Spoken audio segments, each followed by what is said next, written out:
Can you read it all in a British accent, isn't it? I could do my best. Let's see what happens.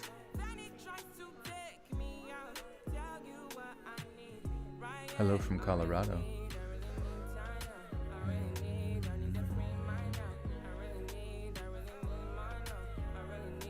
The Jolintons. Welcome to the Jolintons, the scariest British gang in all of Bittershire, or Crumblings.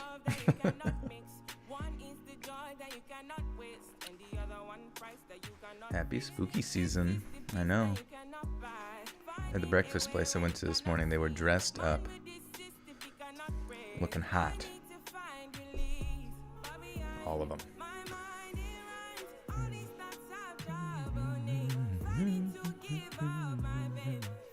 Hitsubasa with the first donut of the night with the 5. Says, hey Joel, can't stay, but I look forward to the video tomorrow. Thank you, Hitsubasa. Yeah, it's not quite, Halloween oriented, but I figured we did that to death. It's kind of weird, like, Halloween for some people starts fucking September 1st, and definitively all the way to, like, throughout October. And it's just crazy, because, like, you actually get to Halloween itself, and you're like, wait a second, Halloween's still going on? I thought that shit was over.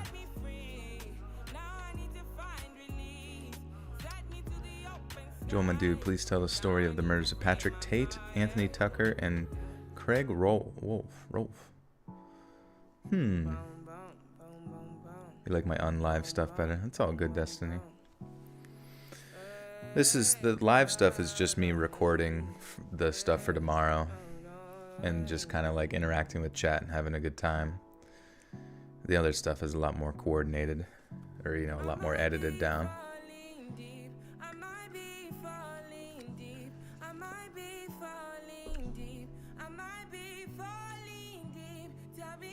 Oh yeah, Marty, what is the Patrick Tate, Anthony Tucker, Craig Rolfe? I don't think I've heard of that case.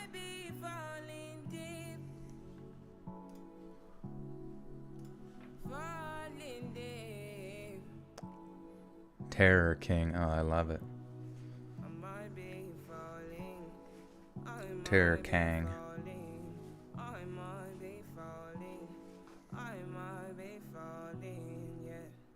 Ever have been a guest on any podcast?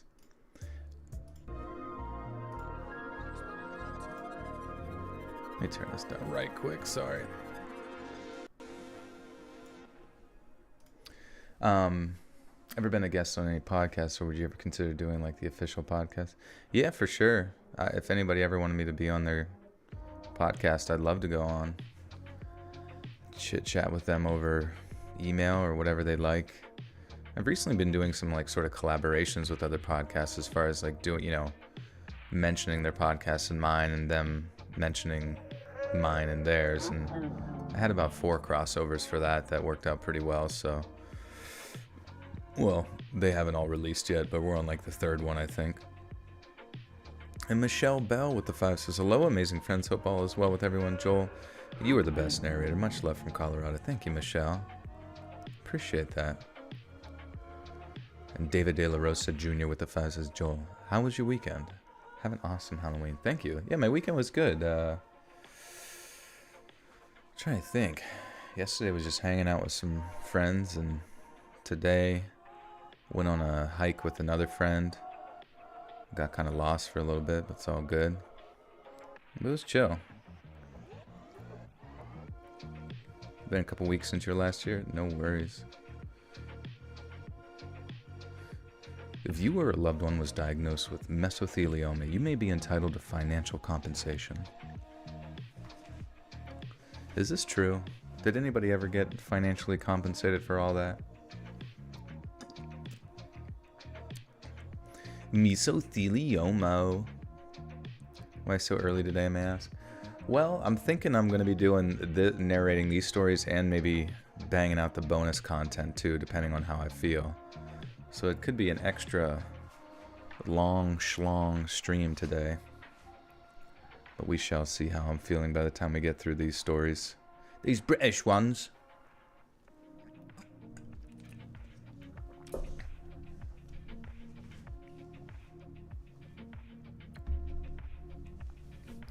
Every time my baby wakes up for feeding in the middle of the night, I pray. I see a notification you're reading live. Thank you for making this so much more fun. Love from Sweden. Sweden. Aw. That's awesome. Thanks for being a good mum. Are you and Pradeep doing a duo costume? We are. He's dressed up as Little Waldo. I'm Big Waldo. But we wear that costume all year round anyways, so it's just kind of, we're ready for Halloween at all times. No bloopers. Please, no bloopers. But yes, we got, I think how many stories we got tonight. We got 6, I believe. British gangs. Or at least gang related within the UK. Kind of specific, but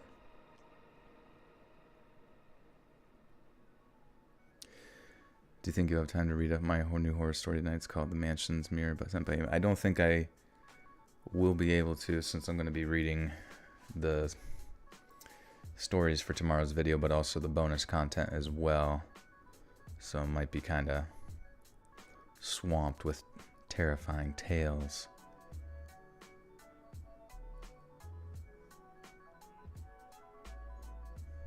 Can you guys hear the music okay? Also, click like, share this out. I don't really know what gets YouTube to like notify people of anything, to be honest. I do notice that when I do streams a little bit later, like if I started at like 10, it gets more viewers a little faster. I guess it technically is like 5 o'clock over on the West Coast.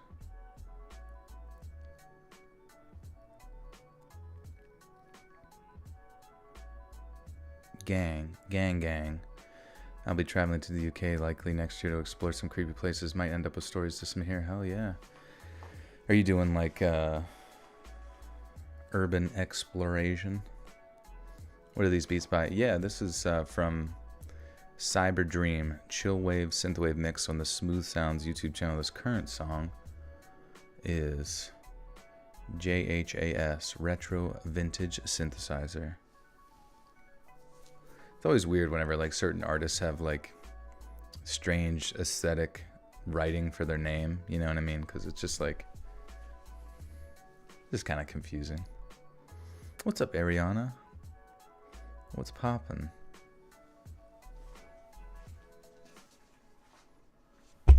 Oops, sorry, hit my mic.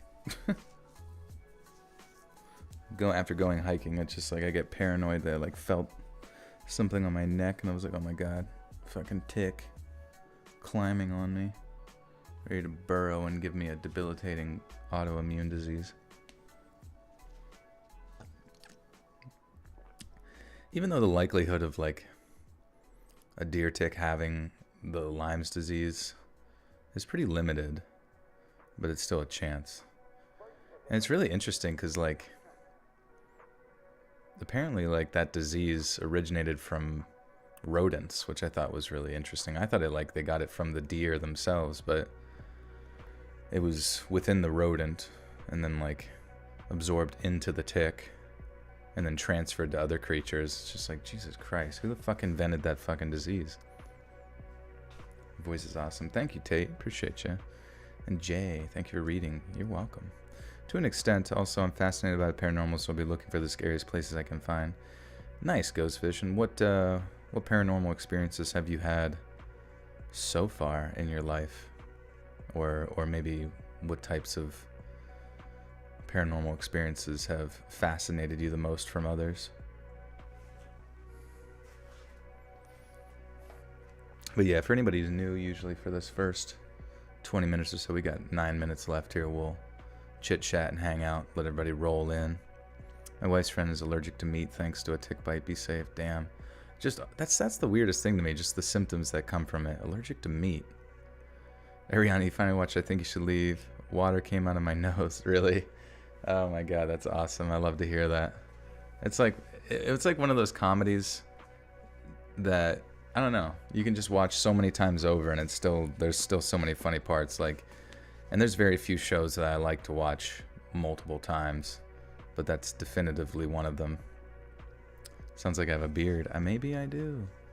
I might have fur on my face. Being allergic to meat would be so sad. I know. Maybe vegans will do that on purpose. They'll go get bit by a tick so they can never be tempted again. They also made dozens of films about the murders of Tate Tucker, and Rolf Rise of the Foot Soldier is one I'd recommend watching. Yeah, what are they all about? I don't think I missed that part. Jam Band, how are you? I'm doing great. I'm doing fantastic.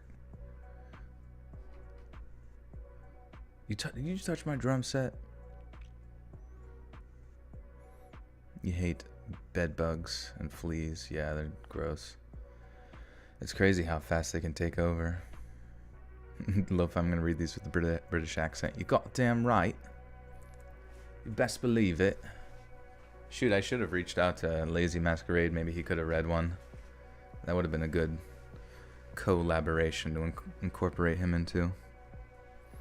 Ariana, the very first skit was so funny too. Yeah. Was that the one where he's like ripping the door off? He's like, no, it opens the other way. I tried earlier.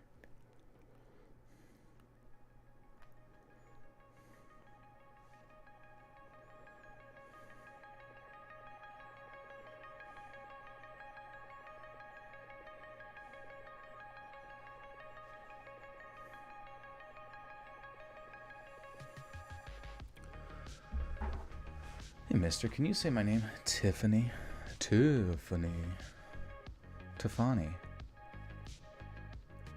Gotta head to bed now, but you always bring me with joy with every new video, and I hope you have a great rest of your day, night. Thank you, Jam. Do a part 2 with Lazy. I should, yeah. I don't know. I should have reached out like way earlier and given him some time, because sometimes if I hit him up, it might be a few days before he gets back. I don't think he is glued to his phone. B-Busta. Well, B-Busta's from Australia. I did have Lazy on a UK stories one before, and B-Busta on an Australian stories before. So definitely had them on, for sure, in their respective locations. It's already Halloween in the UK. Happy Halloween. Are you going to do anything, Emma? Are you going out or anything like that? Trick-or-treating.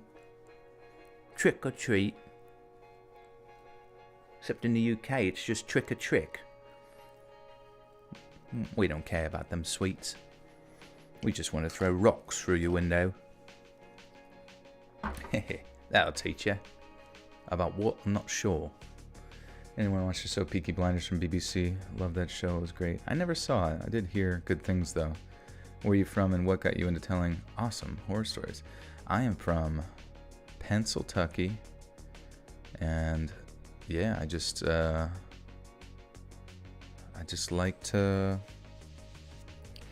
wanted to make content on YouTube, and I figured this would be the best way to go about it. Reading stories, and it just kind of worked out over time. Slowly evolving from where I started, obviously.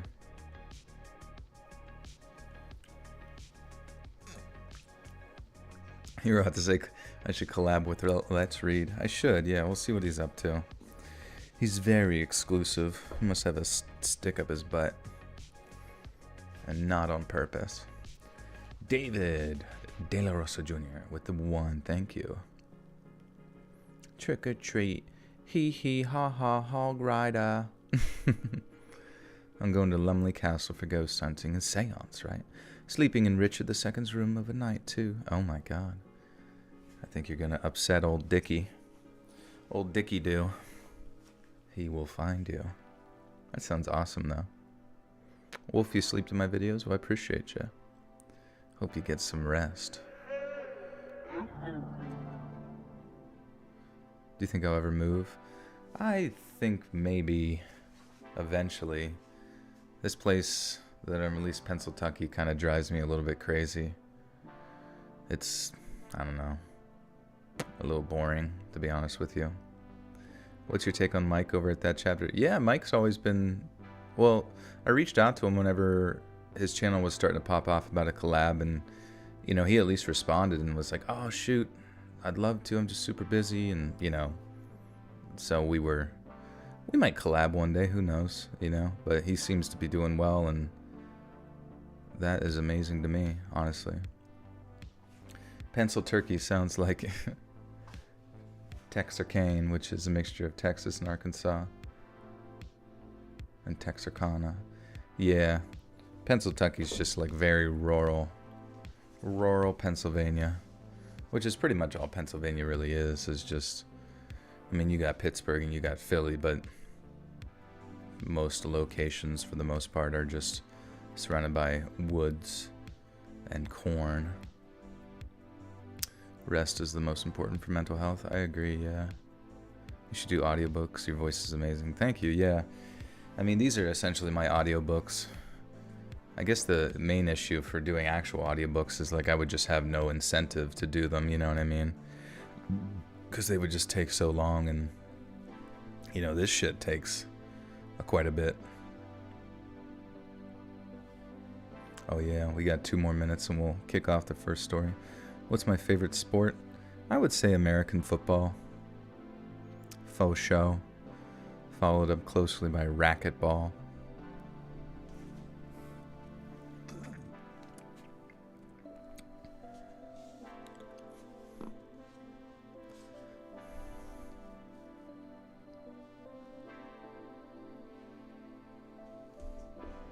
Should do an on-cam collab with your maker, my twin. Are we twins? Do we look alike? I've never seen. My uncle lives in Australia and he's told so many paranormal sightings. I should send them in one day. Yeah, you should. Have him write it up. Pickleball. It's just a ball of pickles. Am I ever going to do a video with Mr. Nightmare? Because that'd be awesome. Yeah, it would be sick, you know what I mean? I almost feel like I need like some agent or something to reach out to these larger channels at this point, because kind of getting their attention to like actually want to collab, you know, as you get pretty big on YouTube, it's like unless you're like a pretty go out of your way type of person, it's, you know, everybody kind of wants financial incentivization. Do a Scottish accent, please. Fucking stupid, crazy bastard. I don't know. I don't really know how to do Scottish. Because you just talk down there in your fucking lower jaw on the right side. Let it come out. I don't know. I'm kind of just guesstimating, so it's probably kind of fucking cringe. And then Irish is a little bit sing-song. You do it a bit more cheery, a bit more like the Shire. And they always say three things instead of th, th. They throw it out there. They throw it. I just went for a bit of a throw with my laddies. Ever collab with Blue Spooky? I think I have, yeah. That's actually very Peaky Blinders. Is that what Peaky Blinders, is that where they're from? Oh, hello. Wanna play a game? Oh shit, 10 seconds. Do a leprechaun accent? Yeah, that was pretty much leprechaun, wasn't it? Give me back me lucky charms. Oh, ho, ho, ho, ho. You tickle me feet. I don't know what to do. You sound like Liverpoolian. From fucking Liverpool. Yeah, maybe.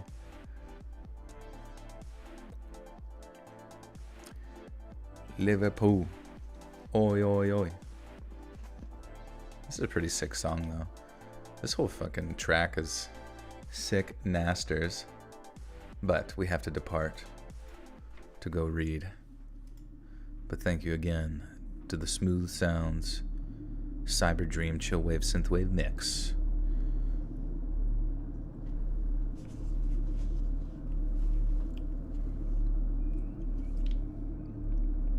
You'd love to hear me as a voice actor for the Chilling Tales for Dark Nights.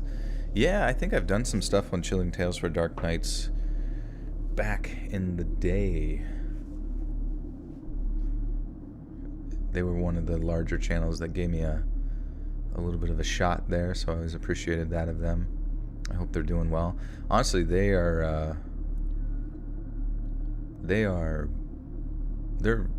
level of quality to most of their stuff, I remember, was always like super underrated, you know what I mean, in the sense that I feel like people never really got a chance to hone in on them in the same way that like maybe they hone in on one single voice on like various channels, because it was a team of people, team of very, very talented people working together to coordinate that channel, which is wild. Trooper 582, welcome to the Buttersock Cult. You now have access to bonus content. Am I allowed to ask how old I am? Yeah, I am 32. Old as the bones themselves within my body. Whatever the fuck that means.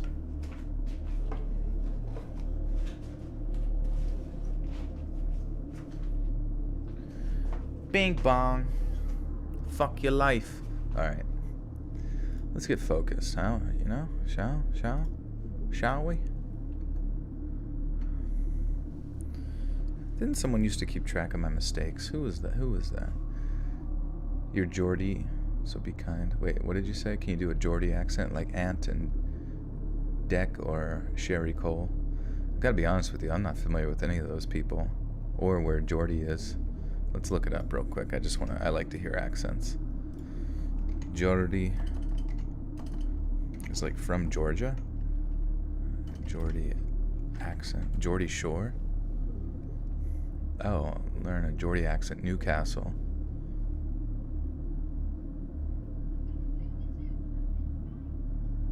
Hello, men. I'm gonna do the tune for a mint time. I don't.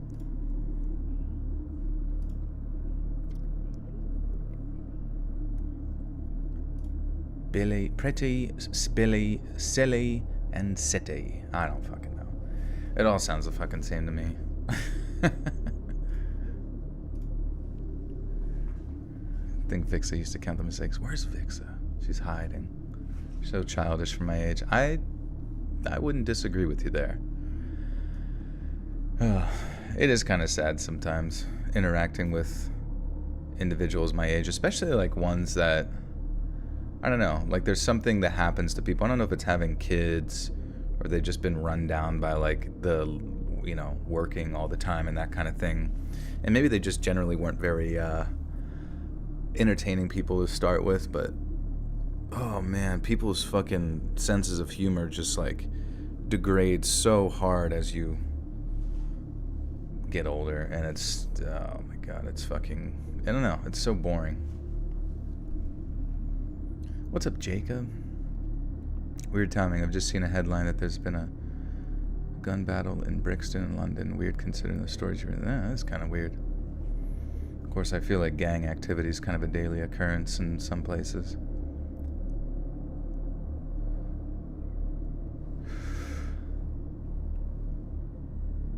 I used to be quite a chubby teenager, and I used to get bullied something rotten for it at school. My older brother, on the other hand, was very athletic and used to train down at this boxing gym not far from where we grew up in Warrington. Around the time of my 14th birthday, I was sick to my back teeth of all the abuse that I was getting, most of which was centered around my weight, and after complaining to my brother about it, he suggested that I join in him a few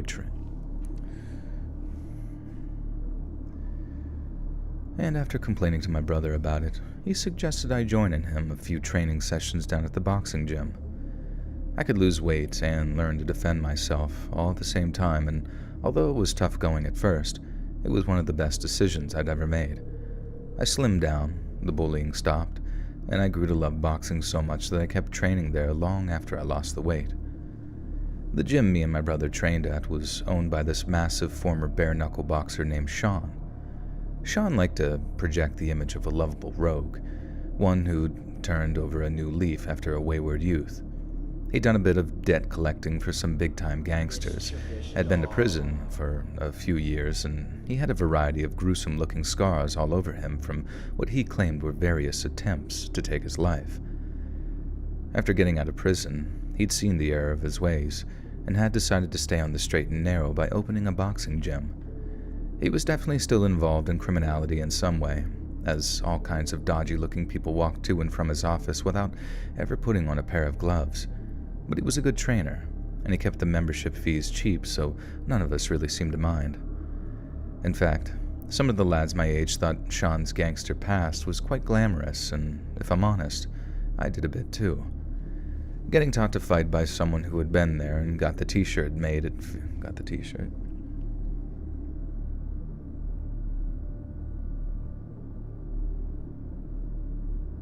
Richard, thanks for the 5 months, brother. Appreciate you.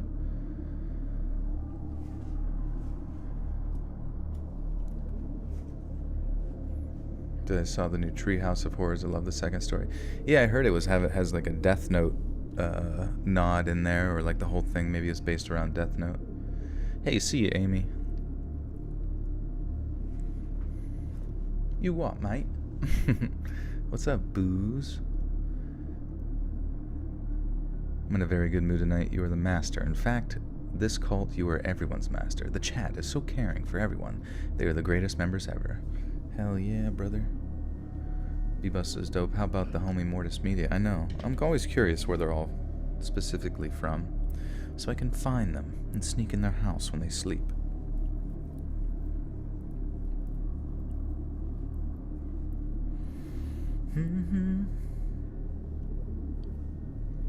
You're a great guy, mister. Thanks, Tiff.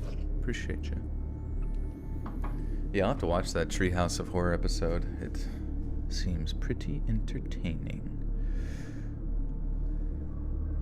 Getting taught to fight by someone who had been there and got the t-shirt made it feel like I was really getting my money's worth, and Sean was so encouraging and supportive that I thought he was the bee's knees. My older brother didn't seem to be much of a fan, though, and said he only used to train at Sean's gym because it was cheap. He couldn't wait until he had the money to train somewhere else, and he was quick to warn me that Sean wasn't all he cracked up to be. My brother later told me that he kept me in the dark regarding most of Sean's more disturbing misdeeds. Going to the boxing gym meant that I was physically fit, able to handle myself, and the social side of things really helped me out. Shite. Fucking shite.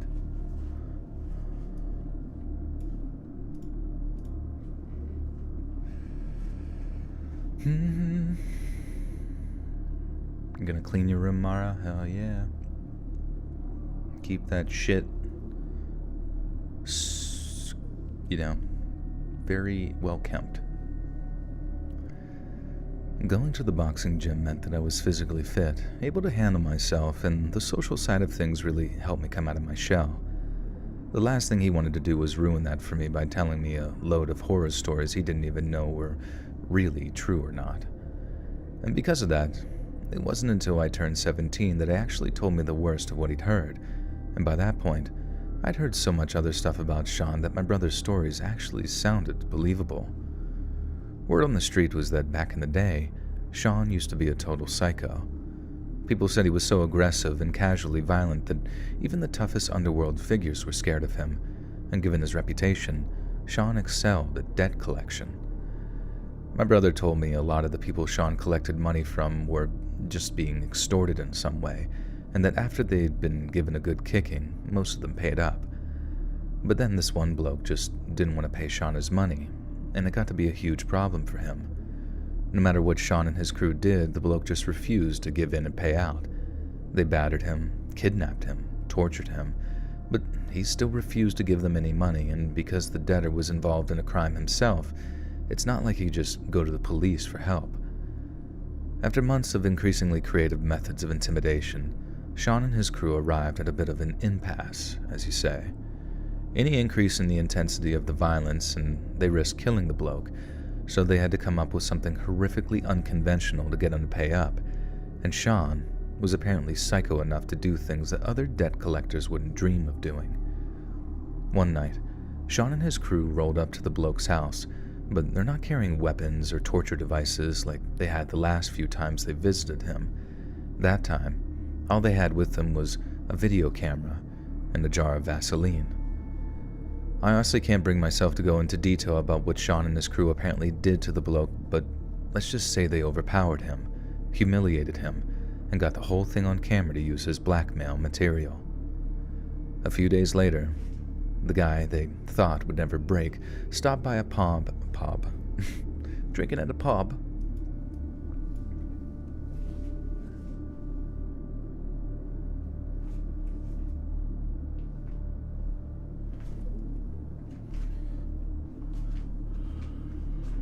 I'm going to admit, Joel, listening to your narration has become addictive enough to the point I'm listening to at least 1 or 2 videos a day. Really? That's awesome, Sarah. I appreciate you.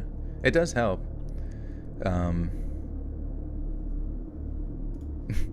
Shit in his mouth and eyes. Oh my god, Emma.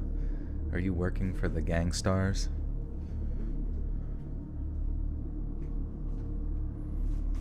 You guys know when you're trying to eat healthy, but the foods you're not supposed to have always somehow find their way into the house. It makes me angry. Yeah, I don't know. Isn't that weird that we have that issue as a, at this time in humanity, our biggest issue is like being tempted by food. It's such a strange concept because we're built to consume and store, ready for 15 winters in a row. It's got to be an interesting feeling though, just back in the day, constantly just surviving. You know what I mean? Like having enough fat store. Imagine like looking at the fat on your body and thinking like, all right, yeah, that'll get me through. That'll do, yeah.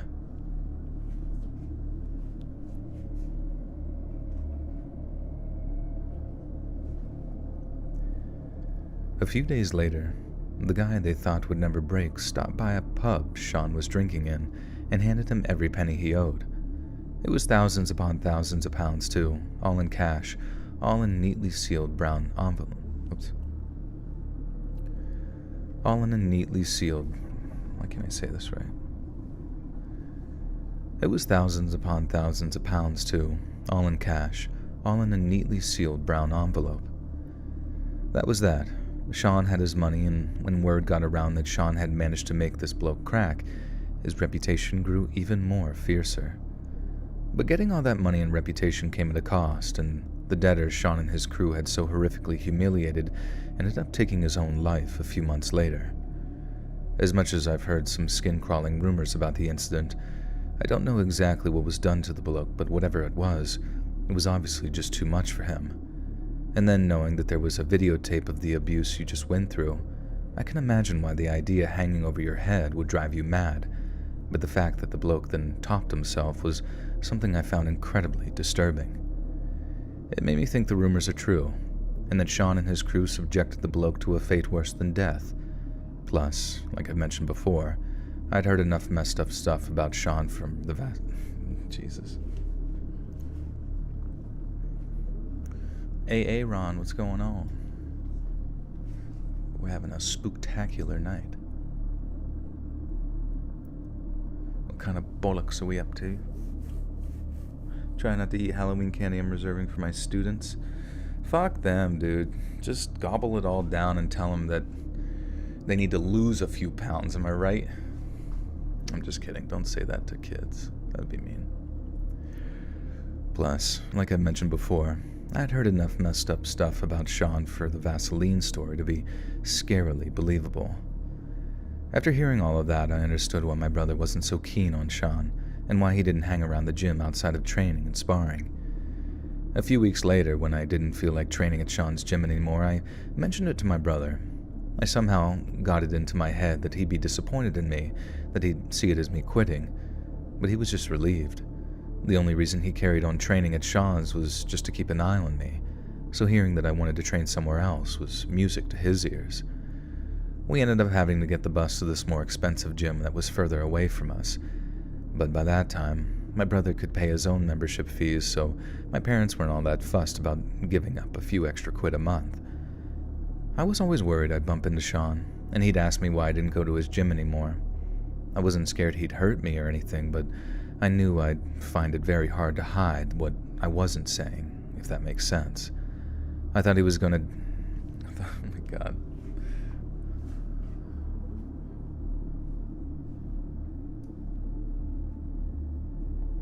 Candy's how you motivate them to learn. That's funny, yeah. No, it's understandable. I saw this one funny video. I'm starting to get pulled into TikTok, even though I never use it normally. But sometimes I'll sign on there, and they'll just be like, this one video is like a kindergarten teacher, and she just had her phone down at her side, kind of looking down at her feet, and all the little kids and all the stupid shit that they walked up and said to them and stuff. Just random stuff. As soon as he walked in, I got hurted. And then one's like, I have diarrhea. And then the little girl I have diarrhea too. And then just another little girl runs up and just hugs her. I don't know, it just seems so funny. White chocolate Kit Kats, yeah, those are good as hell. Good as hell.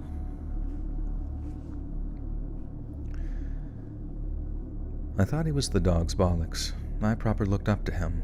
But after hearing that Vaseline story, I realized he was actually that... Fuck.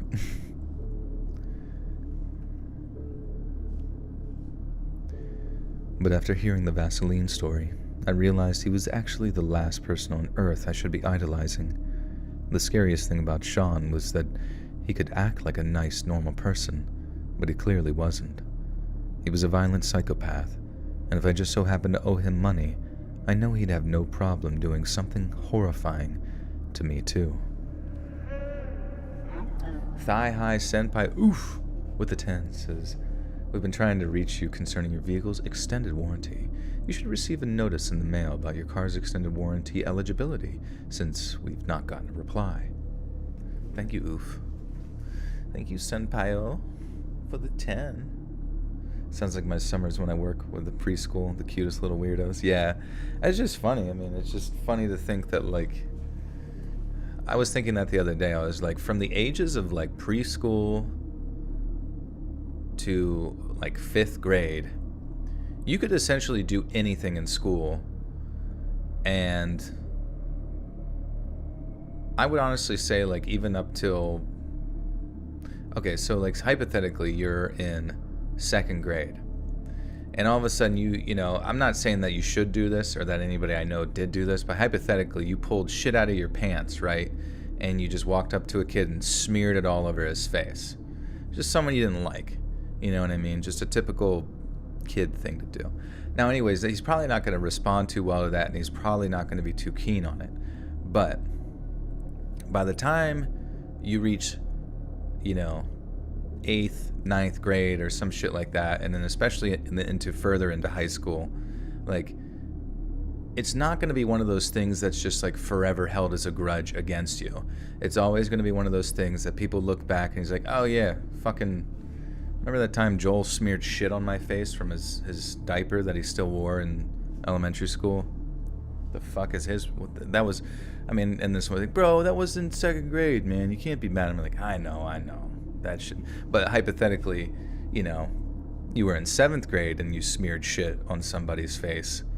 That would be something that probably would be unforgivable for the rest of you and that person's relationship, just forever, essentially.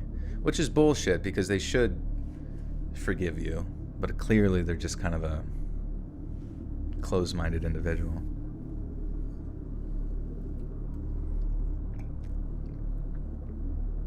What if it was to someone you like? Well, how else are you supposed to show someone you like that you have, an infatuation with them? If they don't appreciate you smearing your caca, clearly they don't have a sense of humor. Not worth your time. Anyways, With me, people were always sticking gum in my hair. It was all, oh God, that would be terrible. Me and the boys going to Oxford, looking for that Oxford comma. That Oxford come up. Yo, write that down,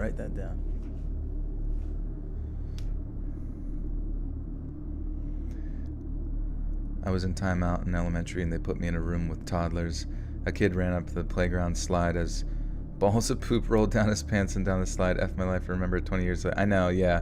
It's so funny because it's like you always remember it, the shit that happened, but you can't you couldn't go up to that kid if you knew him, at church or work or something like that and be like, remember that time shit rolled out of your pants and down towards me on the fucking slide, you disgusting mongrel? You wouldn't be able to say that. That would be a very strange thing to do, even though back then it was insanely disgusting that they did that. I think the memory in the higher grades stay longer and complex emotions are at this stage, making it very hard to forgive them, versus second grade it's kind of lighthearted. No, I agree. Your brain's ability to hold on to things, because that's the same sort of psychology I feel like I have always. Okay, so hypothetically, right, there's, I don't know, when I was in elementary school, there were certain personalities borderline psychos, right? There could be borderline psychos in your grade that just lie to you, make up shit. They tell you that fucking Mew is hidden under that truck next to the SS Anne, and that the way you get it is to use strength on a Machamp while using surf to get to that little island to move it. That's a fucking bold-faced lie. That somebody who's in 5th grade who's just very boisterous, but you don't realize how incredibly socially strange they are until you get into middle school, and then all of a sudden they there's just these divergencies, you know what I mean? Everybody in elementary school is kind of heading the same way, and even though everyone can be weird as fuck or quiet as fuck or just strange, it's not until you get to middle school and into high school that everyone starts to go into differing branching paths, and you kind of see who people really turn out to be. And individuals within that elementary school pattern who were incredibly loud and annoying, and they always kind of got their way, but you and your naive little brain thought to yourself that they were popular or that they were important because they were loud. And then you get to high school and you're like, oh wait, they're just an asshole and they suck and nobody likes them anymore and they stink. Anyways, Mew was not under that fucking truck, and it's bullshit, and I hate them forever for lying to me. Have you ever had those kids who would eat anything and everything? Yeah, no, those turn out to be the real weird. Listen, there's nothing wrong with just guzzling a whole fucking gallon of glue. It's good for your digestive system. Grey Goose and Skinny Girl syrup. Whoop whoop. Skinny Girl syrup. What the hell's that? Is that diet soda?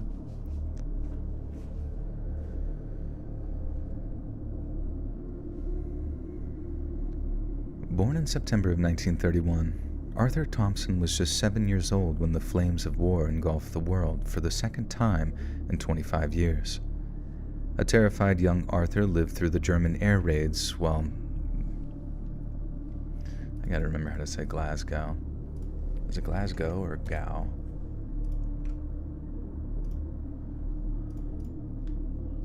Glasgow. Glasgow coma scale. I was my high school student's body president. My high school's principal had a bad reputation, so every time I saw him, I showed him my middle finger. True story. Jacob, how... You were such a badass back in school, dude. Holy cow. Just shooting middle fingers left and right. Glasgow. A terrified young Arthur lived through the German air raids which struck Glasgow during March of 1941, and the terror he endured during the bombings are thought to have a profound effect on him. On the nights of March 13th and 14th of 1941, thousands of Glasgow's residents were killed or wounded by German bombs, and in one area of the city, only 8 of 12,000...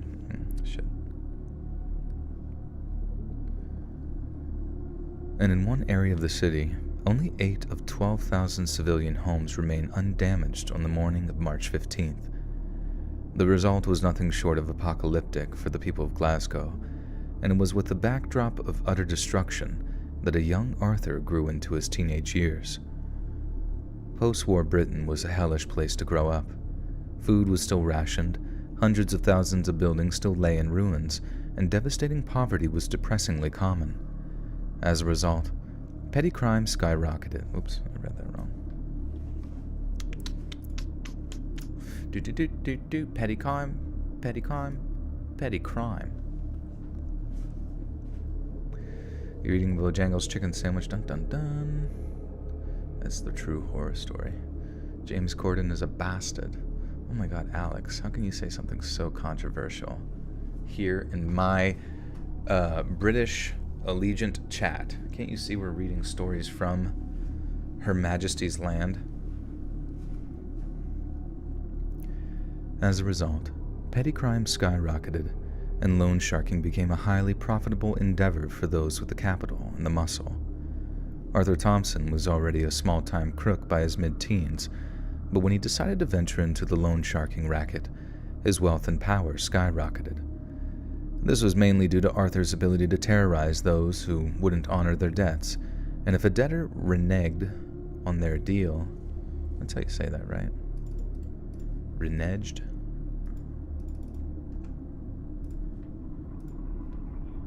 Reneged, okay, yeah.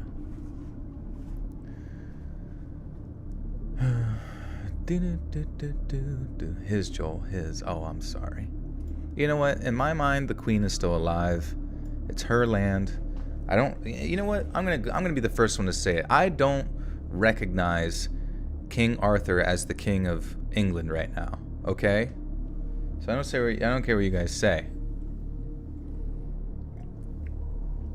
Queen Elizabeth is my baby girl. I don't care. I don't give a crap. And James Corden is a dick. I'm British, I agree. Yeah, I don't understand. I remember hearing that in the thing, that he kind of bullied his way into his position in some way. Like, he was just like, because that's the unfortunate aspect of, like,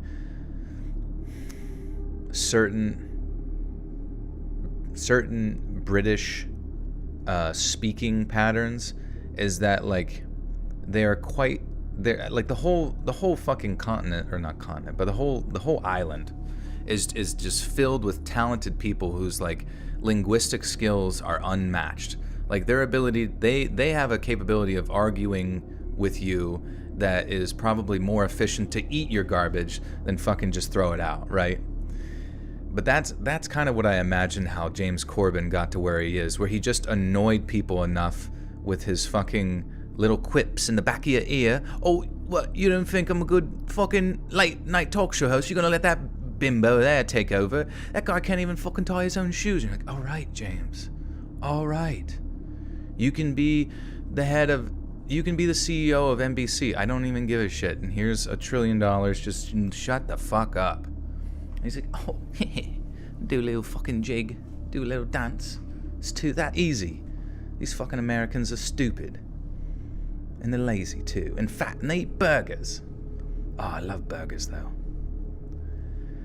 This was mainly due to Arthur's ability to terrorize those who couldn't honor their debts.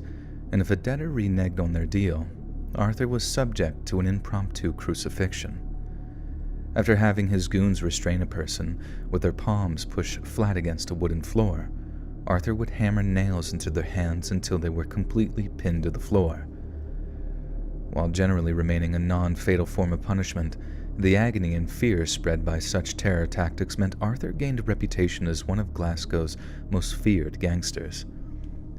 Yet power did not come without enemies, and as Arthur's infamy, shit. Right, little twat. Joel, I call for sword pool for the worthy. I know, they should still have something like that. Like, you should be at some degree of, like, physical prowess to be a king. You know what I mean? It's a little bullshit that you have a bunch of just old-ass motherfuckers running the show whenever they don't even fight. They can't even fight. They just get fed grapes and I don't know, have escorts over or something weird.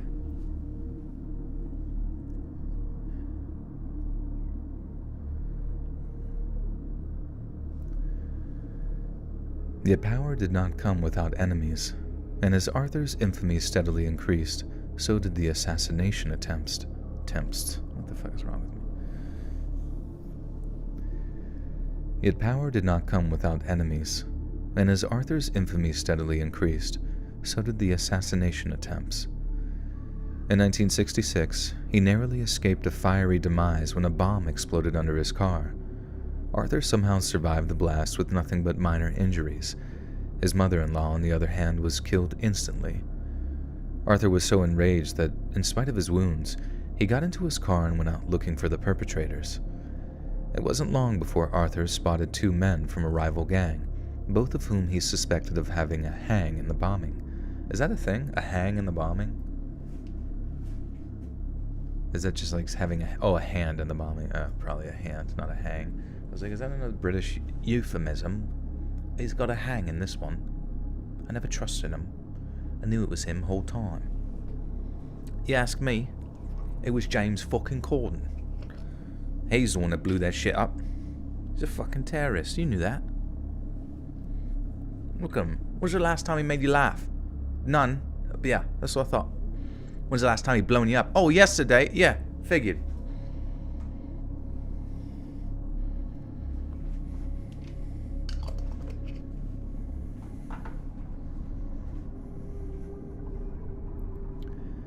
It wasn't long before Arthur spotted two men from a rival gang, both of whom he suspected of having a hand in the bombing. The guilt of Patrick Welsh and James Goldie was confirmed when both members of the Black Hill Gang fled Arthur's attempt to conversate, and he was forced to pursue them in what amounted to a terrifying car chase. Both vehicles were a hair's breadth away from a catastrophic crash of numerous occasions, but at some point, Arthur was able to force the men's van off the road and into a lamppost. The impact was devastating, and both members of the Black Hill Gang died in agony on their way to the hospital. Arthur was subsequently charged with 2 counts of murder, yet it came as no surprise to the police when they were forced to drop the case against him. The streets had been packed on the day of the car chase, but not a single Glaswegian. That's the fucking term, Glaswegian? Wouldn't it be Glasgowian? Wow. Glaswegian.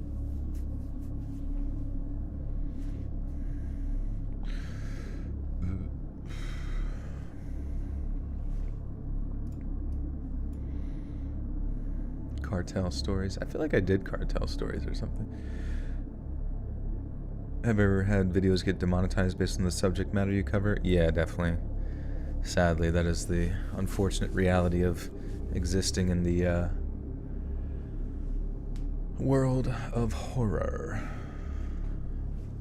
Even though in my mind, this is one thing that, like, if anybody within the YouTube spectrum of management and sales is present, my suggestion is that when you look at, like, society's sort of, like, fascination with the morbid, you know what I mean, with scary stuff, scary movies, true crime, all of that kind of stuff, it's relatively easily marketed as safe for advertisers, or rather, it's culturally normal.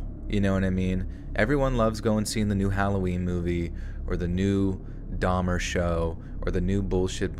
Like horror has been an established subgenre of entertainment for so long that it's always made money. It always will make money.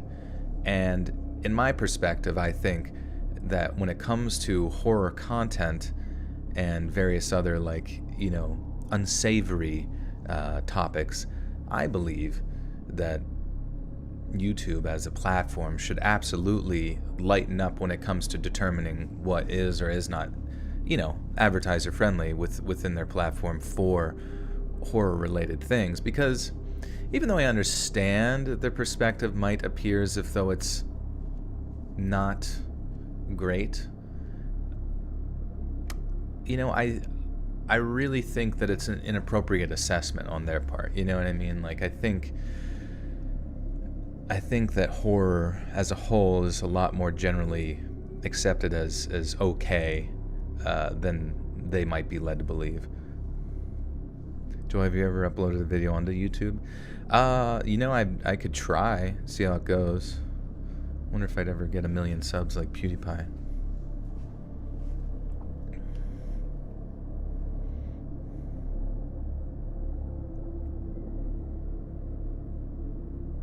Did you know we're utterly insane? I always just kind of assumed all of you were made up. The streets have been packed on the day of the car chase, but not a single Glaswegian volunteered to testify in court. Such was the power that Arthur wielded in his community. It should also be noted that 3 years after the Black Hill Gang's bomb attack, Arthur's wife, Rita, forced her way into the home of Patrick Welsh's widow. What, Patrick Welsh's widow? What does that say? Forced her way into the home of Patrick... Oh, I see.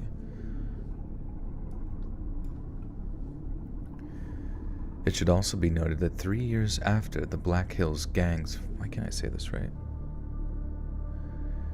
It should also be noted that 3 years after the Black Hill Gang's bomb attack, Arthur's wife, Rita, forced her way into the home of Patrick Welsh's widow and stabbed her in the chest.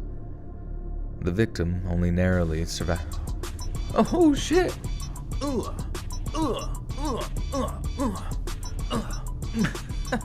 yeah. Let's see Paul Allen's twerks. That subtle throwing it back, like sweating of the brow. D-Shore, thank you so much for the $52.16 right into my piggy bank, my prison pocket. Thank you so much for that, D-Shore. You're always so generous, and I really appreciate it.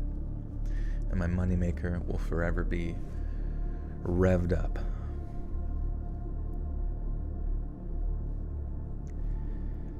It should also be noted that 3 years after the Black Hill Gang's bomb attack, Arthur's wife, Rita, forced her way into the home of Patrick Welsh's widow and stabbed her in the chest.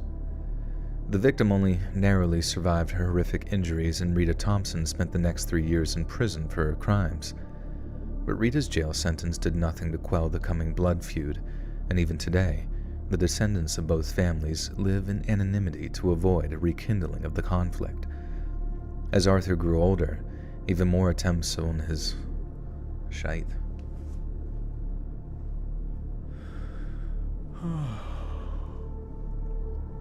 As Arthur grew older, even more attempts on his life forced him to reconsider his position as a hardened criminal mastermind.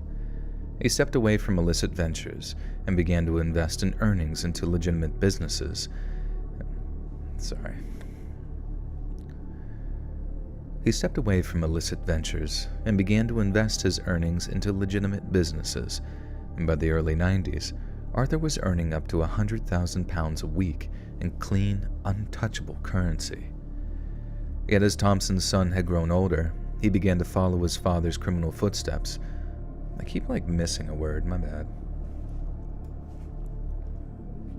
See a Terror King. This night only. Yet as Thompson's son had grown older, he began to follow in his father's criminal footsteps, and by 1991, he was one of Scotland's most prolific drug traffickers. Yet Arthur Jr. wasn't nearly as diplomatic as his wise old father had learned to be, and his rise to power ruffled the feathers of many a rival trafficker. On August 18th of 1991, Arthur Jr.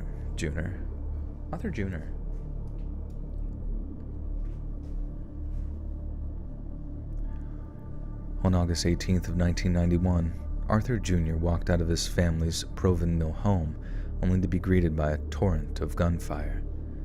He was hit 3 times, twice in the chest and once in the head, and he passed away in the driveway of his childhood home before paramedics could save his life. Bizarrely, let me make sure I'm saying Proven Mill Provenmil. Provenmil. Oh, it doesn't exist. Alright, whatever. Just a made-up area. Anybody from the made-up town of Provenville? It's probably Provenville. That's why it's good to be single. You don't have to ask or say a word to anyone about where you spend your money. It is a bit strange, huh? The whole fucking thing just doesn't make any sense. It's like, I get the idea of, I don't know, I get the idea of two people staying together in a monogamous relationship for the sake of jointly raising children together for a more healthy upbringing. But overall, all of the sort of social concepts that are attached to like marriage and that kind of thing has always been rather strange to me, to be honest with you.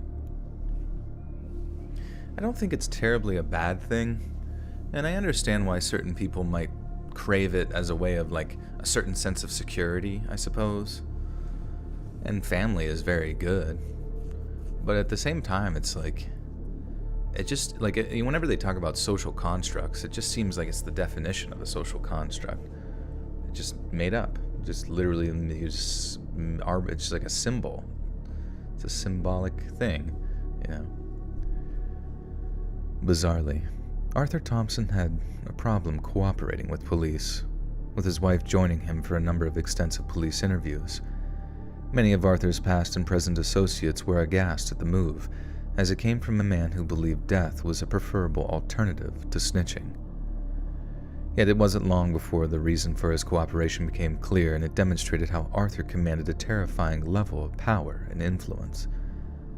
Just days after Arthur Jr.'s murder, one of his father's former employees were arrested for his murder.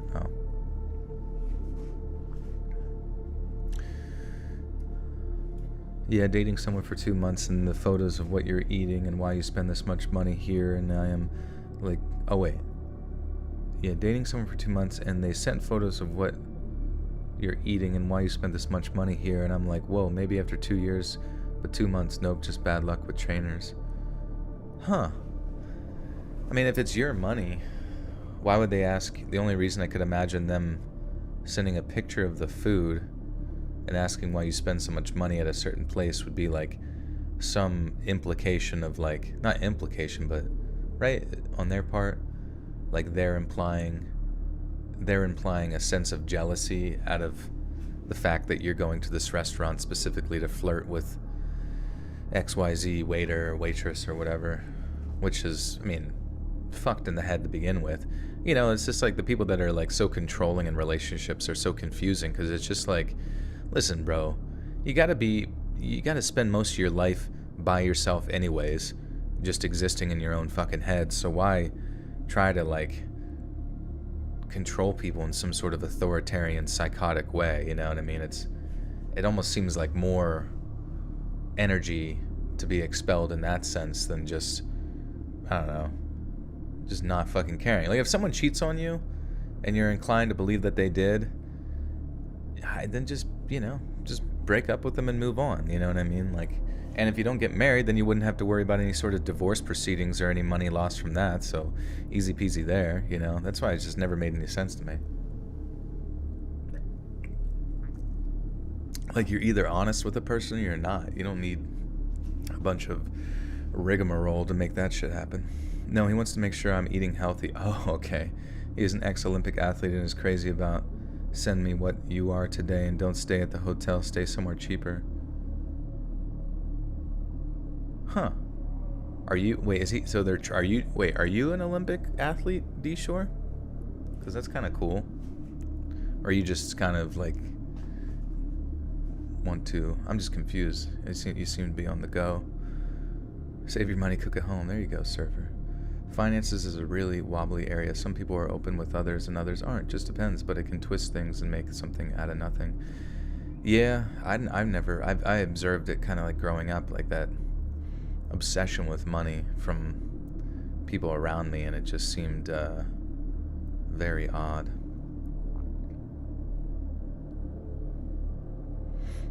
I mean, I am 5'9", 130, 140. Well, you could still lift heavy if you were that weight, right? He is an Olympic athlete. Oh, okay. Existing in your head is the hardest thing. Exactly. Like, maybe that's why people go after everyone, because they're so terrified to exist in their own mind. It just like the chaos that exists in their own head just like spills out onto other people. My ex, who thought I was cheating/flirting at every opportunity, was actually the one who was wishy-washy. Projection. Yeah, projection is very strong in a lot of people, and it's sometimes there are a lot of Freudian slips to make it obvious, but I don't know, that level of like stress from another person who more or less just provides you with, like, if they're not providing you anything other than just like intimacy here and there, but most of the time it's all just like a chaotic headache, just run away. Join the fucking circus at that point. Like, it's probably more stable. I feel like marriage is whatever construct you make it. I agree, yeah. I mean, if you really trust someone, go for it. But like anybody that like puts like some strange ultimatum on a person to like put a ring on it, or all of these particular things, it just doesn't make any sense. Like, what's the idea? You know what I mean? Like, you can, if the relationships begins and ends with the two of you anyways, I don't think a piece of paper really does anything than maybe like limited tax benefits, and that's like arguable. Hunting at 3 a.m., just go to Target at 3 p.m. Great way to meet someone. Yeah? What do you do when you get there? Athletes could mostly be too much into themselves. Watch out for the narcissism. This is true too. Yeah.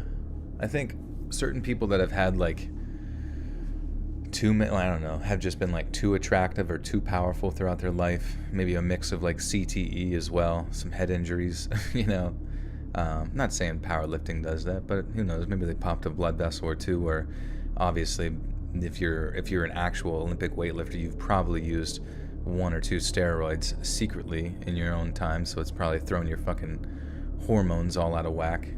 Your testosterone is through the goddamn Ruth through the goddamn Ruth bar.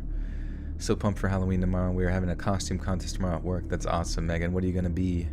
And when will you bring home the prize? Yeah, the ultimatums are bad. Nobody can force that sort of thing. Otherwise, it ends up being void of meaning. Yeah, exactly. This is stupid. He is a fitness model, so yeah, really into it himself. It's cray. Well, he was hot. That's all that fucking mattered for you. He had washboard abs and perfect Tom Brady chin. Joel, do you consider normal to be boring? No, I think people have varying degrees of normal. I think that's the toughest thing for me, is like, because I know I would like to be with a normal person, you know what I mean? But sometimes it's really, really hard for my personality to bring like the goofy out of a normal person, because I realize that like those normal people are, like myself, tend to be pretty reserved in public, and to like really bring out that energy, sometimes I almost feel like I fare better with someone who's a little bit boinkers, just because they are able to like talk, and then I'm like, I just feed off the energy or whatever. But at the same time, I realize that like crazy is not also preferred. So it's like, I don't know. It's strange, man. I don't know. I was supposed to go camping, hiking for Halloween, but today I hurt my back and from a sneeze. Oh no, that's funny. That happened to my the one guy at the gym recently. He was saying he woke up and he sneezed and hurt his back, which is just such a crazy thing. I guess like the internal pressure like pushed on the one of the vertebrae or something. But he was saying like in the morning, don't immediately fucking stretch. What you should do is go for a walk, because I don't know, it helps to sort of normalize the spine and things of that nature. So I don't know if it's possible to, rather than like immediately going into a stretch or even sneezing. Is anyone actually normal though? I guess like varying degrees of normal. You almost married a crazy person. Don't go for crazy. Yeah. That's a big old sneeze. Sneezed and my asshole fell out. The arrest of Paul Ferris stunned the Thompson family and their associates, as such a flagrant betrayal was a rare event indeed. But once he was in custody, the reason for Arthur's cooperation... Excuse me.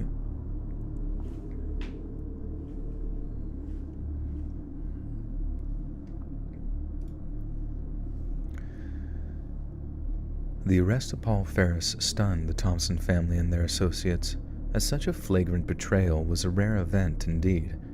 But once he was in custody, the reason for Arthur's cooperation became clear. He knew he might not be able to identify his son's killers alone, but with the vast resources the police had at their disposal, they might find the task much easier.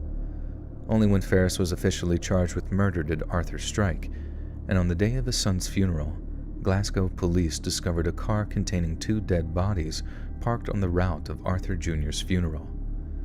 The bodies belonged to 2 men named Robert Glover and Joe Hanlon, 2 men who just so happened to be close friends with Paul Ferris.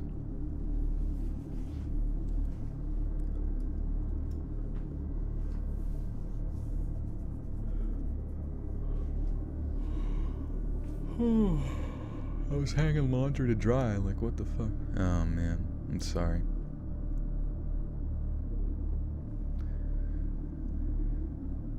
Paul Ferris went to trial for Arthur Jr.'s murder in 1992, but a lack of compelling evidence meant he was found not guilty. Whoops. Oh yeah, I fucking skipped a paragraph. The bodies belonged to 2 men named Robert Glover and Joe Hanlon, 2 men who just so happened to be close friends with Paul Harris. Fuck. The bodies belonged to 2 men named Robert Glover and Joe Hanlon, 2 men who just so happened to be close friends with Paul Ferris.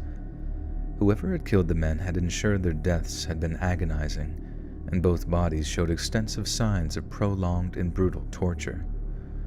Paul Ferris went to trial for Arthur Jr.'s murder in 1992, but a lack of compelling evidence meant he was found not guilty and was therefore released.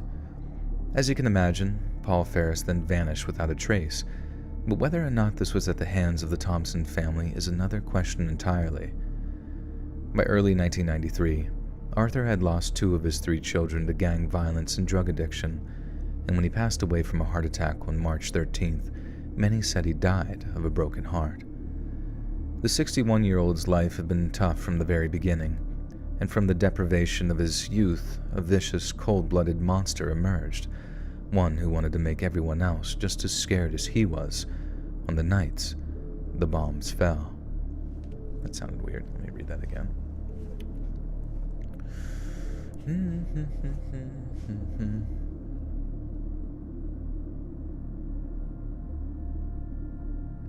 Do we have confirmation on Flamin' Hot Mountain Dew? Sounds tasty. I might just be stoned, though. Does that exist? Who said that? Who's spreading misinformation? Ooh, here. The fact checkers have confirmed that Flamin' Hot Mountain Dew, in fact, exists. It's in your bloodstream right now. You can pull it out really quick and easy. Just keep sucking. The 61-year-old's life had been tough from the very beginning, and from the deprivation of his youth, a vicious, cold-blooded monster emerged, one who wanted to make everyone else just as scared as he was on the nights the bombs fell. Flamin' Hot Mountain Dew is a thing, unfortunately. Oh my god, let me look at these. Flamin' Hot Mountain Dew. Oh my god. Oh my god. So is it just like... Does it taste like cheese? Because that's what it's... Right? Is it related to Flamin' Hot Cheetos? Or... Oh, spicy meets sweet. Interesting. I guess the term... When I hear Flamin' Hot, I think of Flamin' Hot Cheetos. That's what confused me. But I assume they're not working directly with the Cheetos Cheetah. Like they're not just like squishing him into a liquid and canning him. We're taking macaroni and cheese.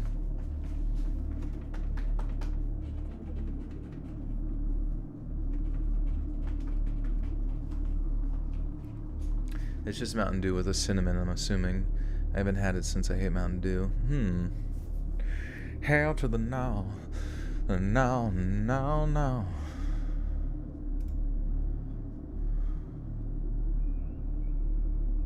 Oh yeah, Flamin' Hot Cheetos mac and cheese. God damn. Got a fart brewing that will wake my neighbors. Fact. The fact checkers confirm. There's a stinky smell emanating from my ass. What mic do I use? This is... Well, what you're hearing me right now is a Neumann. What Neumann is it? Which Neumann is this? A TLM 103 going into through an XLR cord into a Zoom UAC 2 interface, and then to your ears. And then what you hear during videos is a microphone that's stacked right on top of this right now, called an H4n Pro. Just dump in some Tajin. What's Tajin? Am I reading that right? Also, don't you think it's kind of funny with Call of Duty? They decided to release like the campaign almost as if though it was like at midnight, as if though it was like on a separate day from the multiplayer, almost like as if though it was a fucking... I mean, it makes sense because sometimes people skip over it, and this generates hype for that since they put so much work into it, you know? And I'm sure they have data that indicates that most people don't even finish it or even play it because they go right to the multiplayer. But I don't know, I just think it's funny. Like, first you release the campaign as this, you know, sort of hype machine marketing ploy, and then you go, oh, it's a J in Spanish. I don't even know what I was reading that had the J. Newman. You always talk about food in this chat. It's okay. Food's one of those things that you just shove into your mouth and you chew it up and eat it.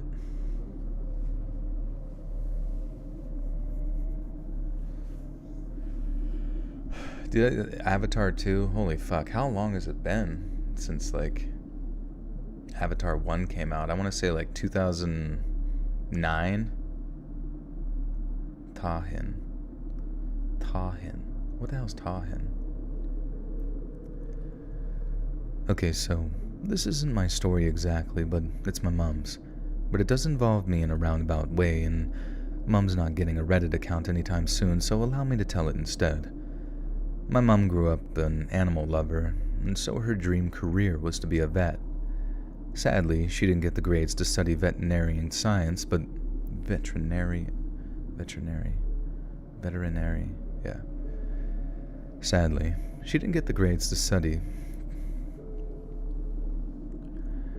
Veterinary.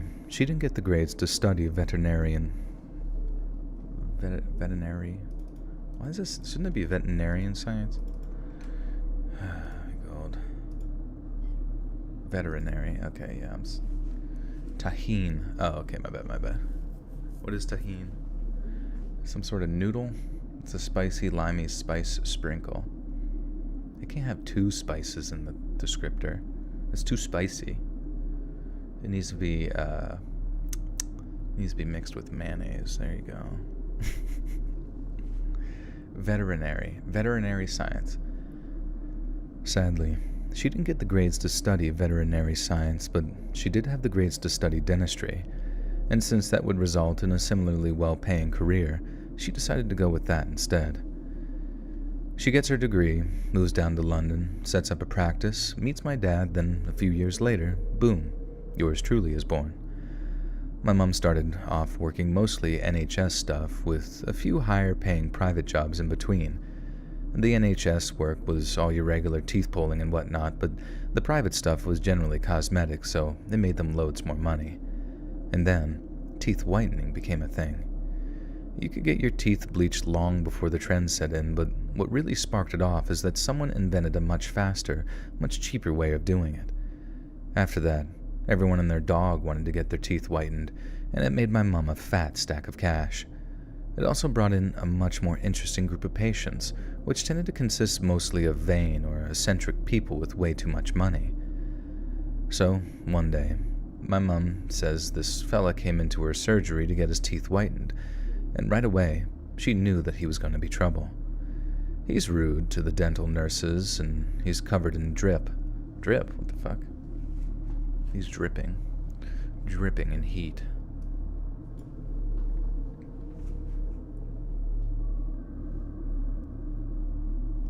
The Carolina game was wild today. Who did they play? Did they play the Falcons or something like that? If you can't choose between two Halloween costumes, should one just combine them both? I think so.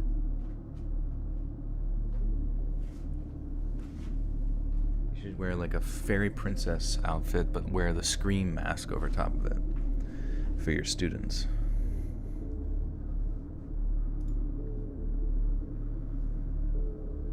He's rude to the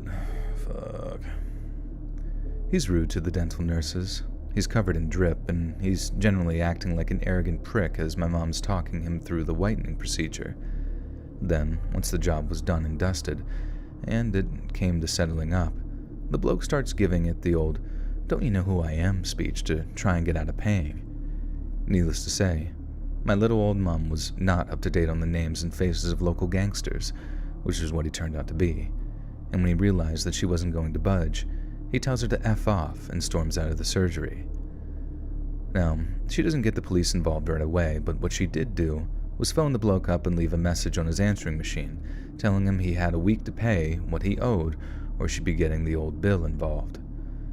And that's when the threat started.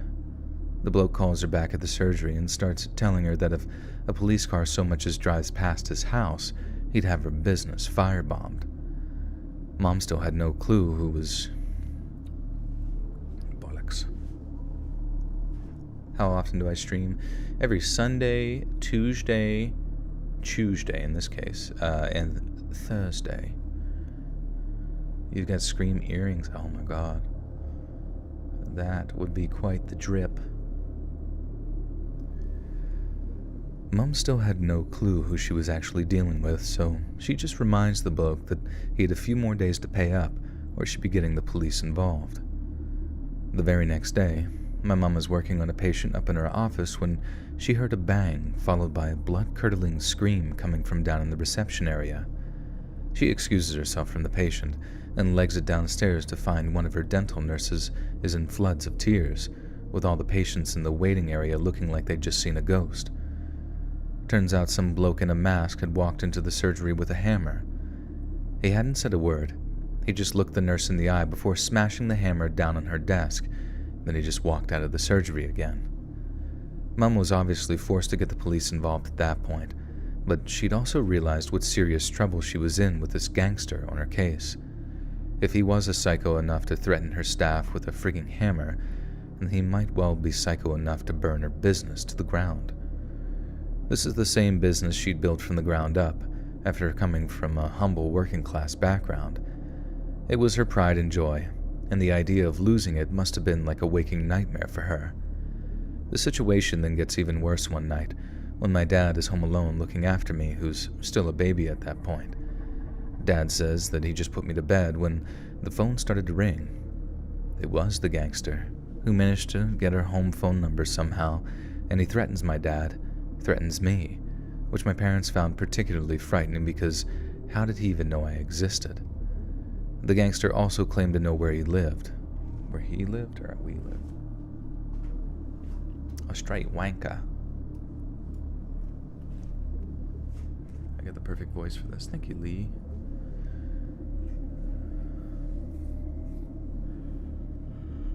Ever thought about reading those Goosebump books in a live stream? Oh, I can't, because I don't have the rights to those stories, since they off R.L. Stine will bring a hammer to my fucking dentistry office and probably firebomb Pradeep. Of course, Pradeep might put up a decent fight.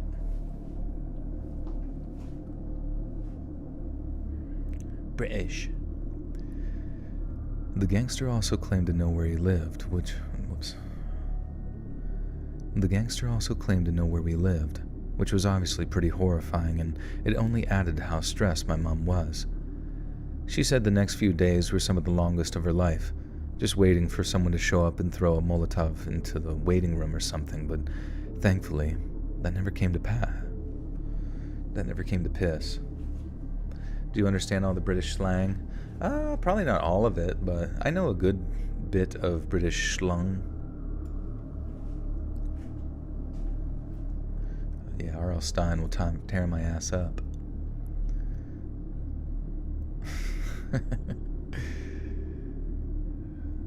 I do enjoy, like, just, I don't know. R.L. Stein's like one of the most like soft-spoken people, but he just writes like depraved stories for children. It's just such a funny thing.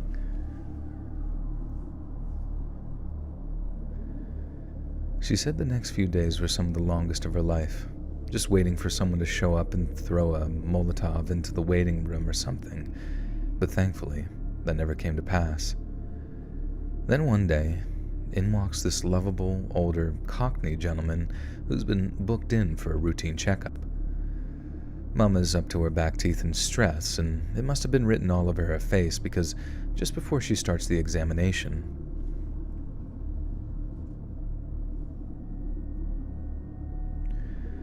Mama's up to her nose in stress, and it must have been written all over her face because just before she starts the examination, the patient starts asking her what the matter was.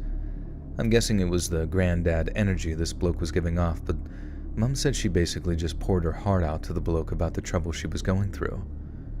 The sweet old geezer listens intently. Then during a lull, a lull in my mum's rant. Have you ever written a story you read, or would you do that? I don't know. I remember someone was saying that there's like AI that writes stories, and I was thinking, I wonder how good that shit is. And would you be interested in hearing them? What about H.P. Lovecraft?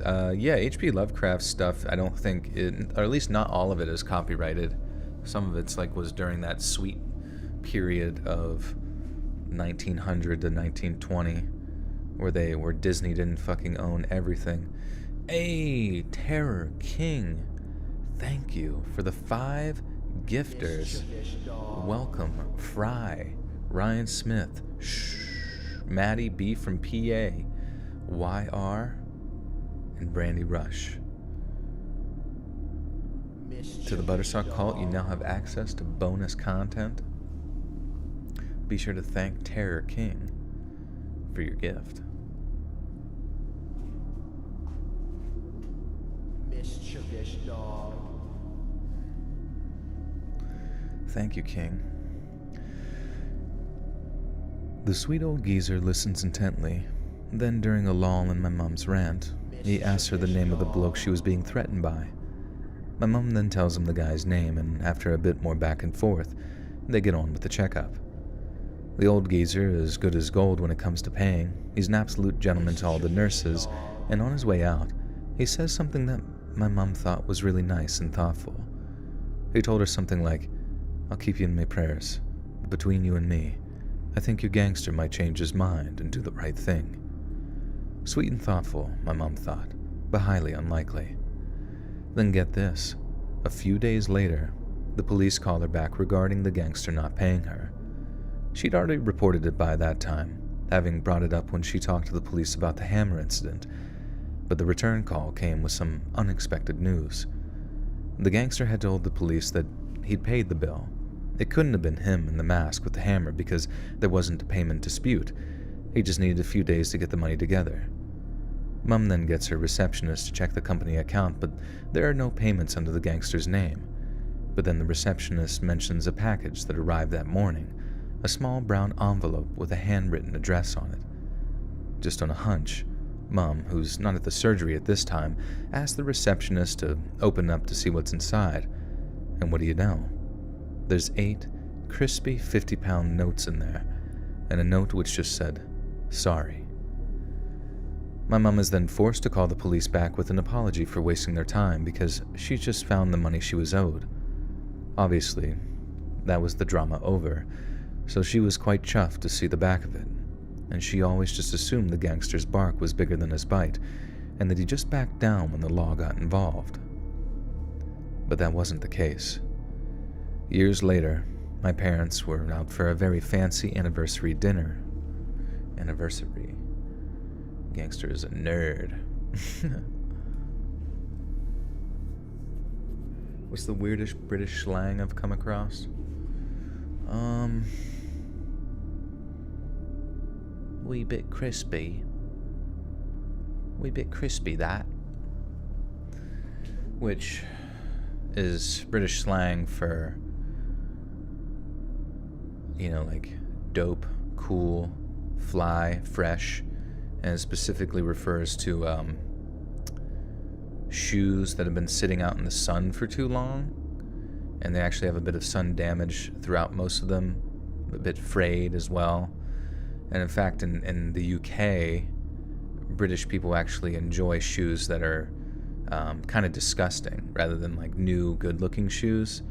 They enjoy shoes that are just like, I don't know, they've like fell in the mud and were like washed up and like could have been like a murder victim's shoes or something like that. Like they like to, I don't know, they think the more something is used up, the more experience and sort of pizzazz that it has, hence why it's crispy, like similar to bacon.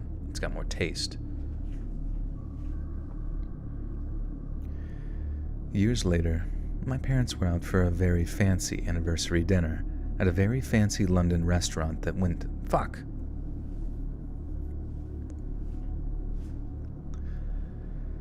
Years later, my parents were out for a very fancy anniversary dinner at a very fancy London restaurant they went to every year on that day.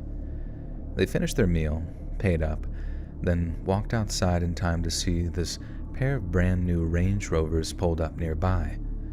Two sets of massive bodyguards looking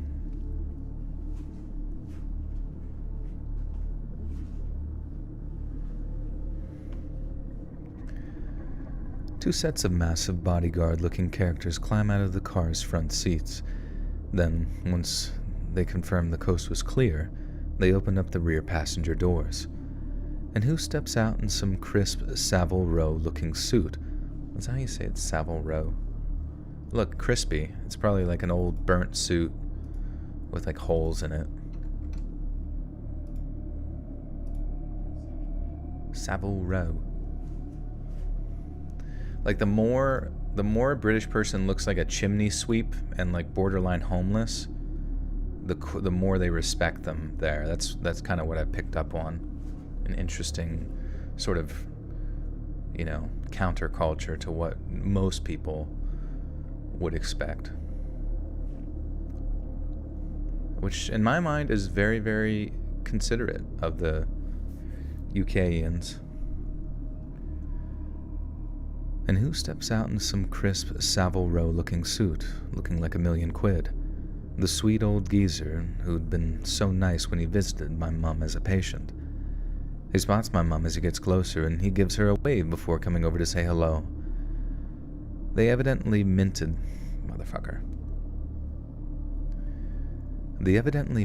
old geezer introduces my parents to his wife, and they have a bit of a chit-chat before parting ways. But just before they do, the bloke says to Mum, "Oh, by the way, I heard your trouble with that rude young man resolved itself. Told you he'd change his mind." My dad says he gave her a cheeky little wink, then joined his wife in entering the same restaurant. The penny didn't drop for my mum until Dad asked her, "Do you have any idea who that is?" She said no, just that it was an old patient of hers. Then with a stunned look on his face, my dad tells her that her polite old patient was none other than Bobby Cummins. For those that don't know, Bobby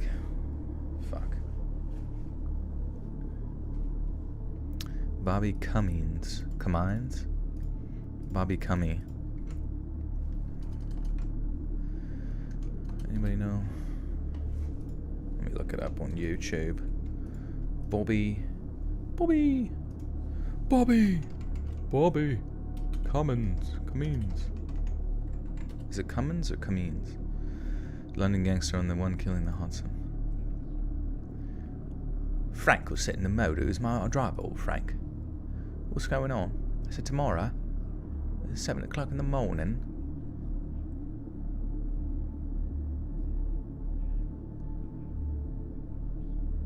One buckshot filled with rock salt. This episode of Minutes, we sat down with former London gangster Bobby Cummins. Come on, please say his name, you pieces of shit. Bobby Cum.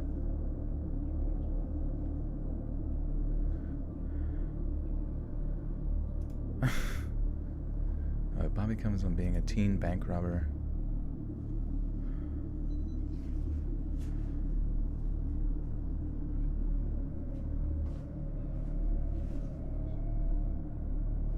Oh my God.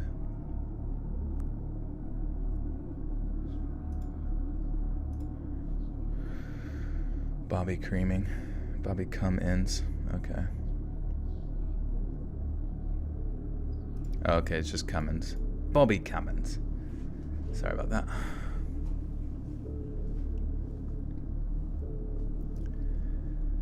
She said no, just that it was an old patient of hers. Then, with a stunned look on his face, my dad tells her that her polite old patient was none other than Bobby Cummins. For those of you that don't know, Bobby Cummins was one of the most feared gangsters in For those of you that don't... Christ on a Christmas cross. Shit's so fucking annoying.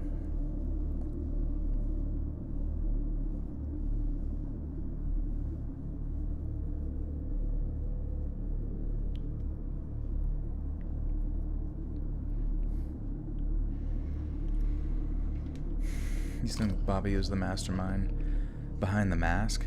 With the one with Jim Carrey?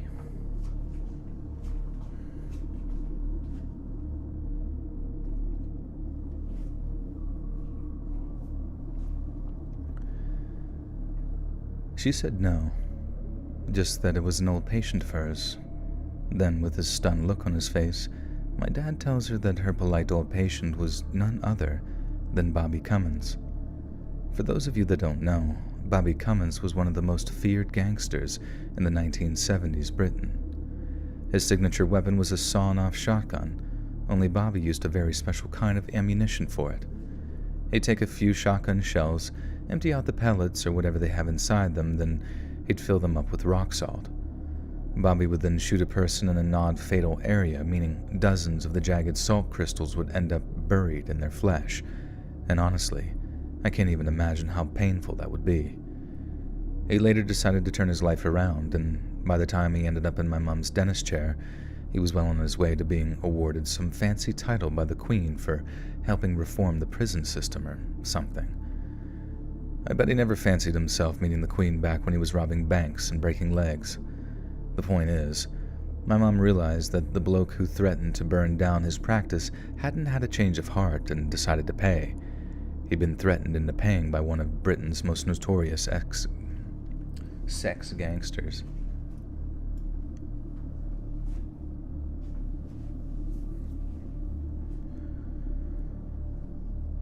He'd been threatened into paying by one of Britain's most notorious ex-gangsters, who evidently still had enough clout to get the bloke to back off. A total disaster, completely averted, all because of one chance meeting with some innocuous-looking old geezer.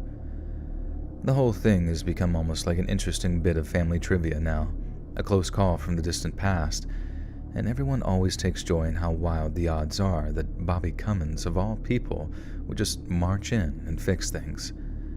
But that's the thing that really scares me. I mean, what are the chances of that in a big city as big as fucking shite?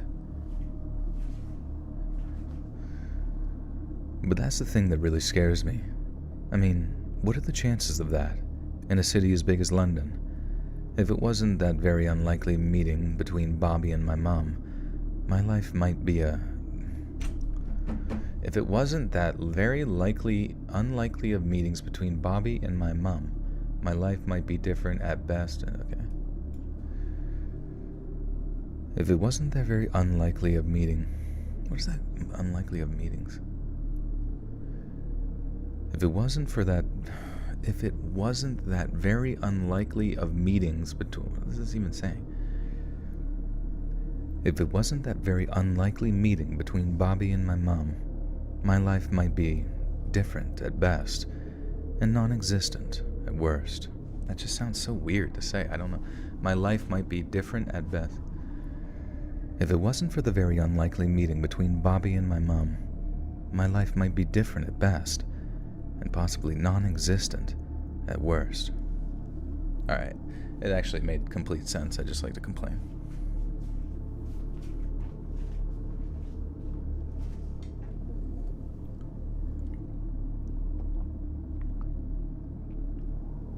Oven-baked butternut squash. Nice. I made butternut squash yesterday. You got the chopped butternut squash, and then you got chopped up apples. You can add sweet potato too if you want. But then there's like cinnamon, actually some like shit from like tea, which is, I think it was like black tea mix sprinkled on it. You rip open the bag and you sprinkle it on. It's a bit different. A little bit of salt, pepper, and then a bunch of oil, and then you mix it all together and you put it in the oven at 425 for 40 minutes or so, and it's pretty dang good. It's a great meal for Thanksgiving.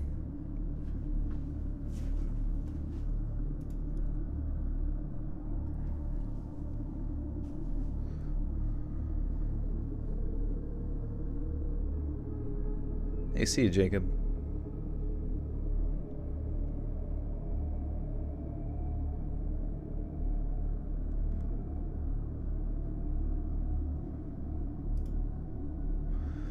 Susan Jane Capper.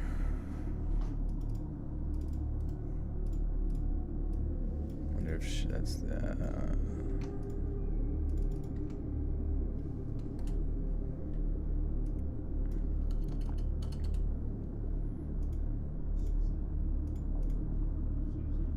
Suzanne. Oh, Suzanne.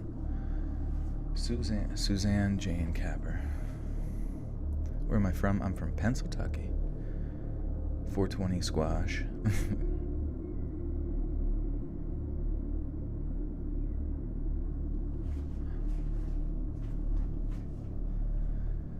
Suzanne Jane Capper was born on September 1st of 1976 in the northern English city of Manchester.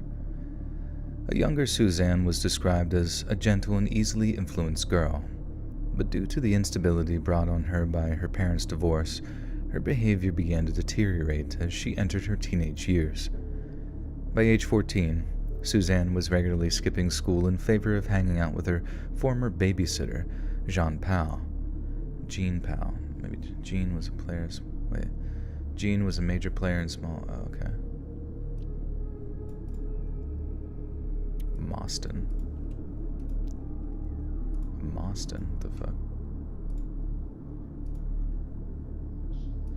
Okay. Suzanne Capper case. Yeah, interesting. Is that where we're heading? Susan's older sister. Okay. Did the recipe include butter? It was just basically olive oil to mix everything together. Just kind of smush it around. By age 14, Suzanne was regularly skipping school in favor of hanging out with her former babysitter, Jean Powell. Jean was a major player in a small gang of local criminals and sold amphetamines for her small terraced home in an area known as Moston. Suzanne's older sister, Michelle, was well aware of Jean Powell's illegal activities and warned her sister that she was falling in with a bad crowd. But Suzanne ignored her and was apparently so swayed by Jean's outlaw lifestyle that she continued to associate with her. One might assume that Jean and her friends treated Suzanne well, but that couldn't be further from the truth. Suzanne was essentially a verbal punching bag for the small group of criminals, and became the butt of many a cruel joke. When asked why Suzanne would want to surround herself with such company, her sister explained that it wasn't that she was scared of them, it's just that she would do anything for them. She pampered their every whim. Over the course of the following 2 years, the group's treatment of Suzanne gradually worsened. She was treated with an increasing amount of contempt, and the group found ways to blame her for all manner of unconnected misfortunes. When a pink duffel coat went missing from Jean Powell's home, Susan was blamed. When one member of the gang contracted lice from somewhere, Susan was blamed. Suzanne. Fuck, I keep on saying Susan. Rah, rah, rah, rah, rah.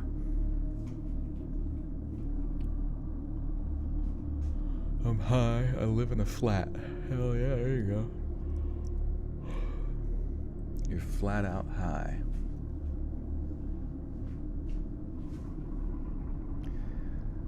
When a pink duffel coat went missing from Jean Powell's home, Suzanne was blamed. When one member of the gang contracted lice from somewhere, Suzanne was blamed. And when a man showed up at Jean's house under the impression that it was a brothel, the blame fell once again at Suzanne's feet. By December of 1992, the gang decided that Suzanne had to be punished. So one Monday evening, they invited her over to Jean's house under the pretense of there being a house party. When Suzanne arrived, she was ambushed by two gang members named Glyn Powell and Anthony Dudson. Although they remained close, Glyn was Jean's soon-to-be ex-husband. Is it Glyn? I don't fucking know, mate.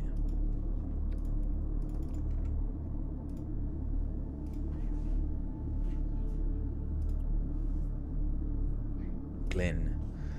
Just a funny name. Glyn. Hello, I'm Glyn. Would you like to see my chin? Although they remained close, Glyn was Jean's soon-to-be ex-husband, while Anthony Dudson was the boyfriend of another... Although they remained close, Glyn was Jean's soon-to-be ex-husband, while Anthony Dudson was the boyfriend of another member of the gang, Bernadette McNeely. God damn it, Bernadette. Penis. Fuck. Bernadette.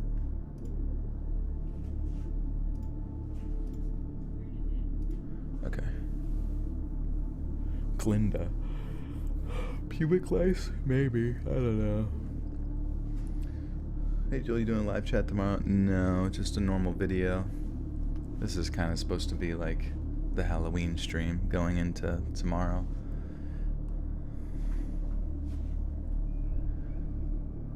Although they remained close, Glyn was Jean's soon-to-be ex-husband, while Anthony Dudson was the boyfriend of another member of the gang, Bernadette McNeely. At the behest of their respective partners, Glyn and Anthony held Suzanne down, then shaved her head and eyebrows off. Suzanne wept and wailed as Glyn used a pair of dull clippers to basically rip the hair from her scalp, leaving blood trickling down her bare scalp by the time they were finished.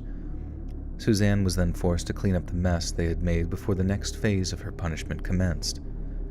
When Suzanne returned from disposing of her own freshly cut hair, Glyn Powell blindfolded her with a plastic what? Bag, maybe?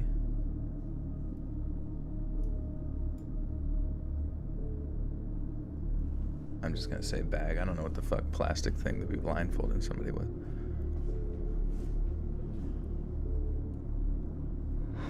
I guess I won't say what, but... When Suzanne returned from disposing of her freshly cut hair, Glyn Powell blindfolded her before the group took turns beating her. They delighted in Suzanne's inability to defend herself, cackling with laughter as the blows rained down. Before long, Suzanne was curled up in a ball, trying in vain to protect her battered skull. The gang then took the opportunity to beat her with a broomstick before whipping her with a belt, making sure to inflict as much pain as possible with the belt's metal buckle. When the gang was tired of beating her,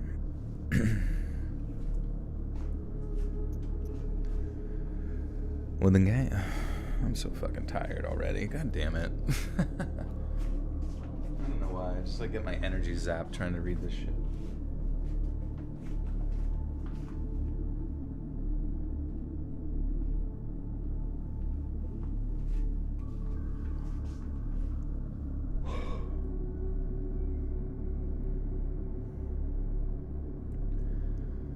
When the gang was tired of beating her, Jean Powell locked Suzanne in an upstairs cupboard, then left her there overnight with no food or water. The following day, the gang moved Suzanne from the upstairs cupboard to a bed in one of the home's back rooms. There, she was tied down and tortured for the next 5 days. It started with beatings and verbal abuse, but when Bernadette McNeely took over, the methods of torture became nightmarishly creative. Bernadette began burning Suzanne with lit cigarettes, pulling her teeth out with pliers, and would inject her with liquid amphetamine whenever she passed out from the pain. Anthony Dudson later told police that Bernie McNeely told Suzanne to open her mouth. Then she started hitting Suzanne with the pliers. Then she got the pliers and started pulling one of her teeth out, but it just snapped and chipped. Then she said, man, this is... ugh. Then she hit Suzanne a few more times, put the pliers on again, and really pulled.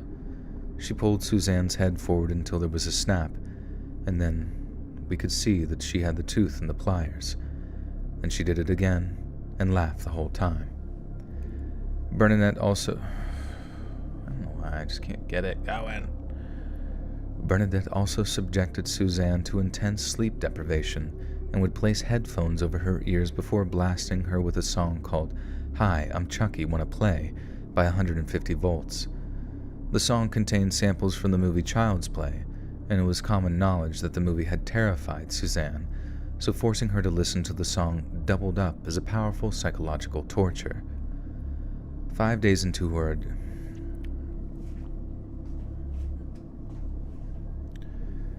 5 days into her ordeal, Suzanne was lying in a mess of her own urine and feces, so the gang decided to untie and clean her before resuming her punishments. Suzanne was forced into scalding hot bath water that contained a concentrated mix of boiling water, bleach, and disinfectant. The cocktail of chemicals burned her skin, patches of which were then scrubbed off with a harsh wire brush. Once Suzanne was dressed and tied to the bed again, the gang left a relative... Once Suzanne was dressed and tied to the bed again, the gang left a relative outsider to watch over the house. 18-year-old David Hill later claimed that he had no idea that Suzanne was being held captive, and once he heard strange groaning noises coming from the home's back room, he was horrified to find her tied to the bed. She asked me if I could help, but I told her I couldn't, David later told police. I told her who she was. She said, I asked her who she was. She said her name was Suzanne. She asked me if I could untie her. I said I couldn't do anything. If I did, the gang would have battered me. I didn't know what to do. I was too shocked to do anything. When the gang discovered Suzanne's mother was about to officially report her missing, they decided they had to get rid of her. So a week after she was taken prisoner, the gang forced Suzanne into the trunk of a stolen white Fiat Panda, then drove out to a narrow lane on the outskirts of a place called Stockport. After being removed from the trunk, Suzanne was thrown into a patch of bramble bushes, and as the sharp thorns tore up her bruised and tender flesh, Bernadette McNeely giggled as she poured petrol over her. Then, once Suzanne had been set alight and her screams of agony filled the night air, the gang howled with laughter and sang a line from the Tramp's song Disco Inferno. Burn, baby, burn, they sang. Burn, baby, burn. Once the bang believes... The bang... Didn't it say at the beginning that Suzanne was going to marry somebody or something like that? Like future husband or something?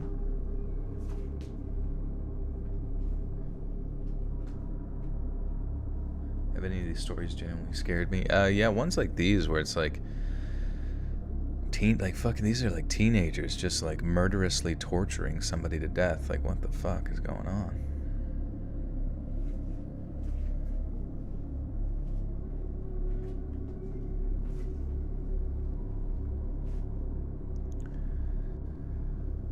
Once the gang believed Suzanne was dead, they drove back to Jean Powell's home, stopping only to purchase alcohol in order to celebrate the horrifying misdeed. Yet the gang had made one hideous miscalculation. Suzanne wasn't dead. Somehow, the starving, bareheaded, half-burned girl managed to stagger over to a nearby road, and at approximately 6:10 a.m. on the morning of December 15th, she was discovered by a commuter named Barry Sutcliffe. Sutcliffe was initially so terrified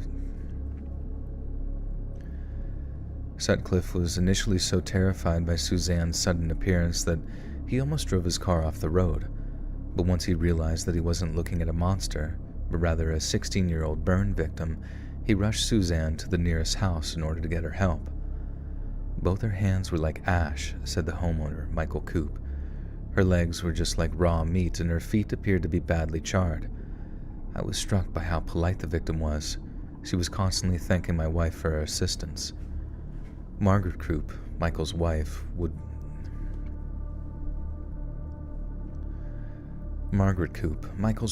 who tended to the dying Suzanne, told police, "I instinctively went to put my arms around her, but she pulled away because she could not bear to be touched. Her head was shaved and there were cuts to her head. Her face was almost featureless. Her hands were red raw and black at the fingertips. Her legs were red from top to bottom. She couldn't bear anything near her legs." Suzanne was so dehydrated by that point. When the Coops offered her water, she drank 6 whole glasses, one after the other. The injuries to her hands were so severe that she didn't have the strength to hold the glass and had to have it raised to her lips by a horrified Mrs. Coop. After being rushed to the hospital, Suzanne remained conscious long.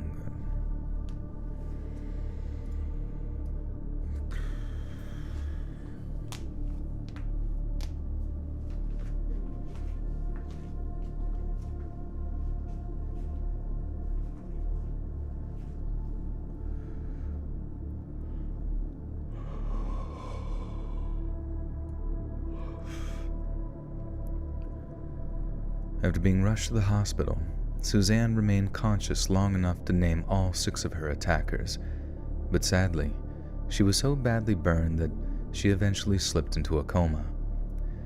The extent of Suzanne's injuries... Kashana, thank you. The extent of Suzanne's injuries were such that when her parents arrived at the hospital during visitation hours, they were unable to recognize their own daughter. She was only properly identified by a partial fingerprint from her thumb, the only part of her hands not severely burned, and when it was confirmed that the little burned girl was indeed her daughter, Suzanne's mother fainted from the grief. She remained by her daughter's bed until December 18th of 1992, when Suzanne finally passed away. Detective Inspector Peter Wall of Great Manchester Police was tasked with arresting those named by Suzanne prior to her passing. He later said that Jean Powell and Bernadette McNeely laughed and joked with each other during their arrest, a detail he found chilling once it became clear they were guilty. At first, all 6 suspects denied any involvement in Suzanne's murder, and some even expressed remorse at the news of her death. Then slowly but surely, certain members of the gang began to crack under pressure, and eventually, Anthony Dudson's father convinced him to tell the truth. Detective Inspector Wall later said that as the story began to unfold, we just couldn't believe it. I kept asking myself how one human being could do this to another. Some officers were said to have wept as the extent of Suzanne's suffering was revealed, and as news of the grisly crime spread across the rest of Great Britain, dozens of bouquets were delivered.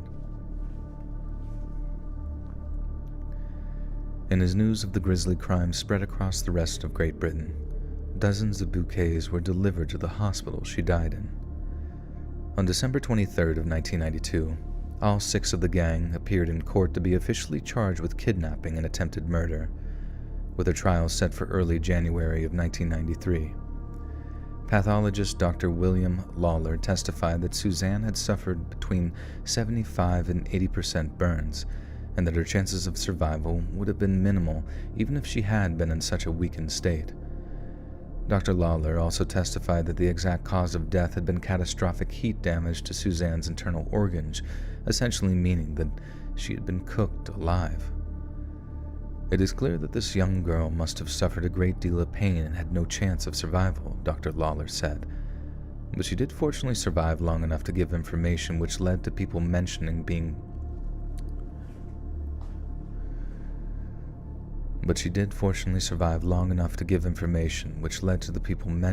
charged with her death. Dr. Lawler then directly addressed Suzanne's mother and stepfather, who were present in the courtroom, saying, "I offer you, not just on my behalf, but on behalf of the whole nation, my very deepest sympathy and condolences at this tragic happening to your young daughter." They were words that were repeated on every TV and radio news program in the program.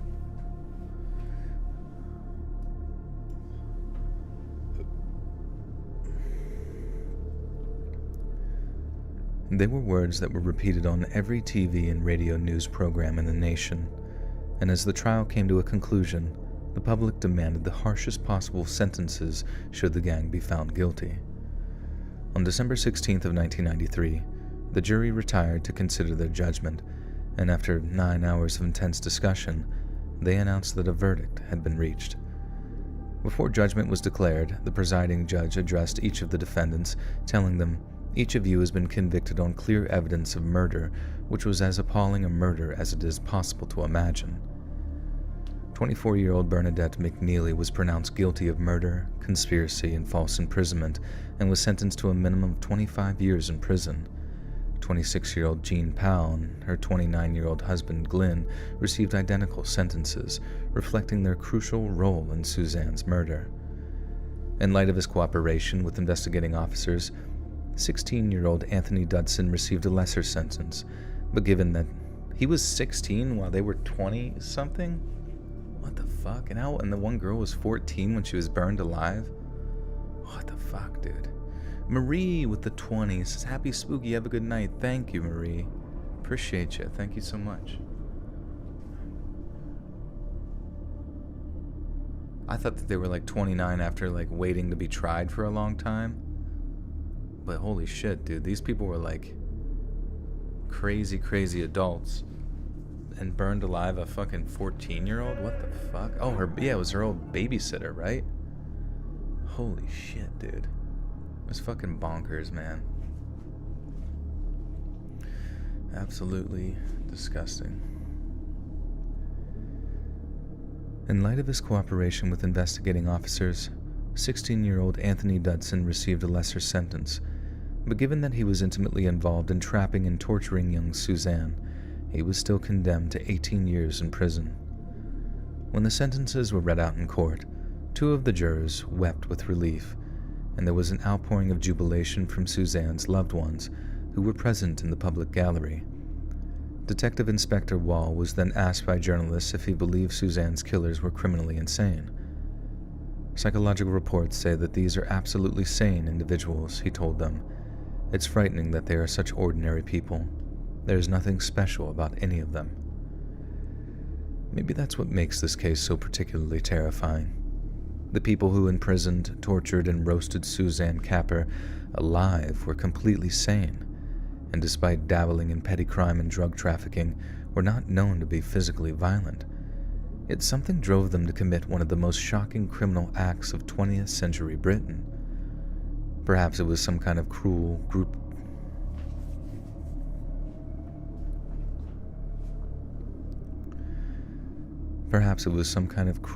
dynamic, a brutal pecking order with Suzanne positioned at the very bottom. She was ridiculed, scapegoated, and otherwise dehumanized until her killers were able to laugh and sing as they burned her alive. The gang weren't insane, and despite committing an evil act, they weren't completely evil people. Yet something allowed them to torture a 16-year-old girl for the better part of a week before murdering her in one of the most worst ways imaginable. Yet something allowed them to torture a 16-year-old girl for the better part of a week before murdering her in... Fucking fuck.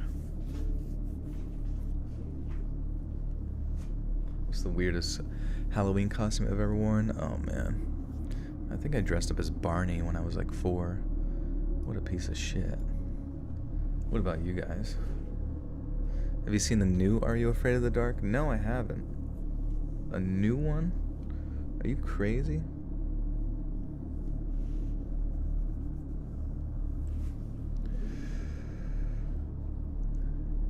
Yet something allowed them to torture a 16-year-old girl for the better part of a week before murdering her in one of the worst ways imaginable. Perhaps there's some kind of primordial savagery in all of us, something our parents and teachers work very hard to rid us of, and in some cases, a little piece of that savagery still remains. Jesus. As an adult, I always feel like I want to wear a costume for Halloween, but at the same time, I don't. Plus, they don't trick-or-treat anymore down here, so that... What would I do with the costume? They don't trick-or-treat anymore? What the hell happened? Where'd it go? Everybody get lazy? They just do trick-or-treating on Zoom calls now?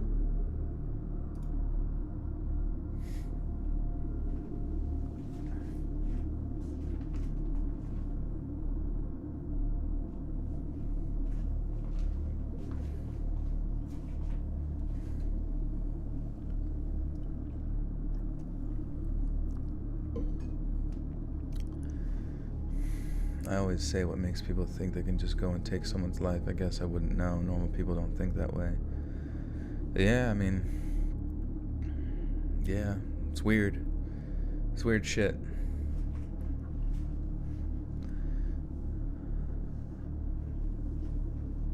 I don't know. I grew up in a really rough area in Nottingham in the UK. The kind of place where there was a lot of drugs, a lot of gangs, and a lot of violence. People assume it was a dangerous place to grow up, and that's definitely true in some respects, but the drug addicts wandered out to more well-off areas to steal, and the gangs tended to keep their violence among themselves. The trouble was, if they were at war, you lived on their battlefield, and that meant suffering through all of the horrors that could bring. The trouble was, if they were at war, you lived on their battlefield, and that meant suffering through all of the horrors that could bring. One incident that really sticks with me happened on Christmas Day when I was 8. My mom had saved up to buy me a pair of rollerblades, and I remember how happy I was when I unwrapped them and saw a brand new pair staring back at me. I couldn't wait to try them out, so I asked my mom if we could go out into the street outside so I could try them out. And like I've mentioned, I lived in a really rough area, but most of the serious violence normally happened on the other side of my estate, which was presumably where most of the gang activity was. But not this time. This was early on Christmas morning, so my mom, still half asleep and in her nightie. It was me who rushed to the front door first, it was me who opened it, and it was me who saw the body first. At first I just thought it was someone sleeping on the tiny patch of grass we called a front garden. Heroin was a big thing in our community, so it wasn't unusual to see someone who'd nodded out in an odd place. Also, keeping in mind that it was still dark outside, and the sun only comes up at about 7 a.m. in the winter here, and this must have been no later than 6 a.m. I couldn't see what their face looked like, and I certainly would have been able to recognize any dark stains on their clothing. I told my mom that someone was sleeping in our garden, and immediately she rushed out to check, but then after walking over to the man and giving him a shake, she suddenly barked at me to go back inside the house. The next thing I know, I can see blue flashing lights outside, but thankfully, I hadn't quite worked out what was going on, so I got to enjoy my Christmas morning in relative peace and happiness. The man on the front lawn, though, he wasn't so lucky. The poor man we'd found had been stabbed 3 times in the back, but because it happened very early on Christmas morning, there hadn't been anyone around to witness it. We just so happened to live right near a school, though, and I'm pretty sure the police used their security camera footage to determine that he'd been attacked about a half-mile up the road. And somehow, even while leaking like a bloody colander, the man had managed to walk all the way up our street and into our front garden before collapsing outside my house. I remember what a huge fuss that was that morning. Police everywhere, forensics men in white overalls setting up little white tents in front of our yard, and it lasted for almost a week afterwards, too. That sounded weird. Hey, Sol Flores. Welcome to the Butterstock Cult. You now have access to bonus content. Thank you. Oh, I'm almost like thinking I don't even know if I can do bonus I mean, maybe I can. I'm just like, I gotta not be a baby about it. I gotta fucking bang it out, too. I wanted to do it last night, but my friends were very social.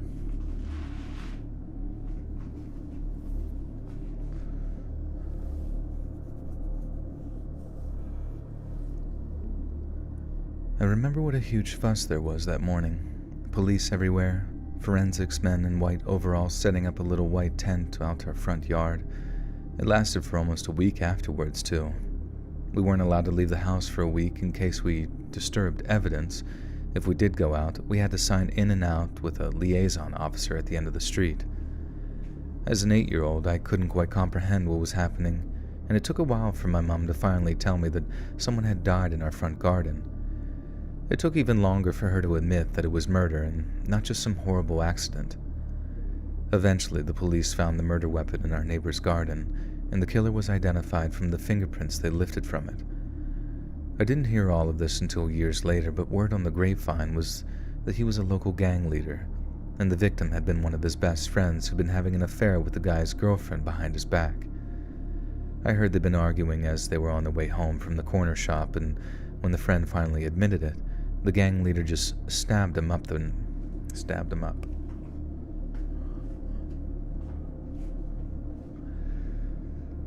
I heard they'd been arguing as they were on their way home from the corner shop, and when the friend finally admitted it, the gang leader just stabbed him up, then ran off. The victim was in so much shock that he'd kept walking until he finally fell over. I never did find out their names, either the killer or the victim, but that Christmas will always stick with me.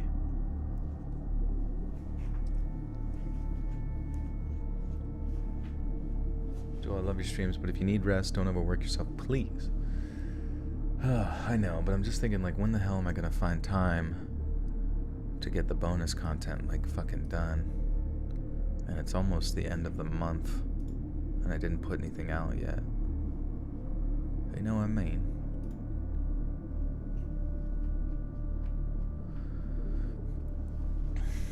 This is the last story for this particular one, though. Maybe the bonus stuff won't be super duper pooper long. I don't know, we'll find out.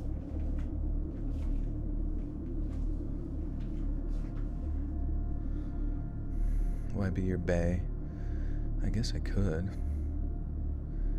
Joel, do you Joel party it up or rest up? We love you. I always party. I'm always fucking partying. Partying is exhausting, though. It's fun here and there, but, like, people that, like... Dude, to me, even if I just, like, go out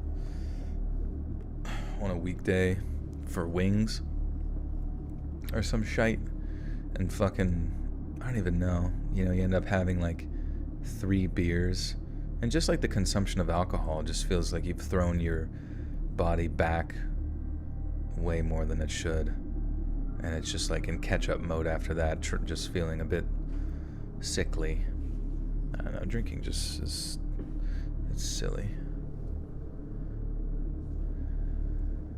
I used to hang around with some really bad people.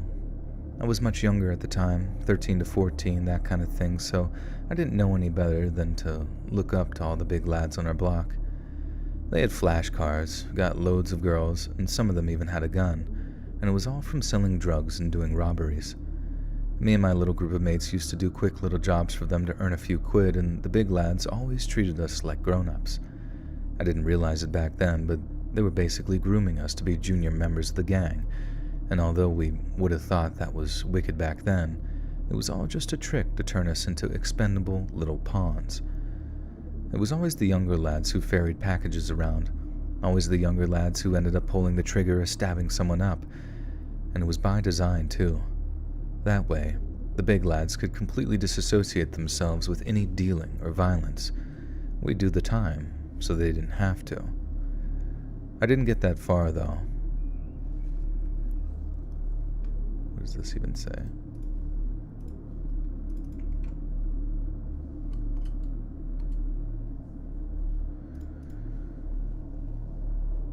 I didn't get that far, though, because my mom ended up moving us over to Brent, which was well out of the way of my old ends. That was my way out, otherwise. I'd have been... oh, I see. That was my way out. Otherwise, I'd have been trapped in that.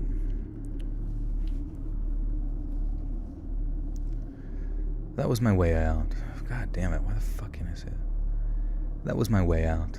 Otherwise, I'd have been trapped in that life, and I probably would have ended up like that guy I'm about to tell you about.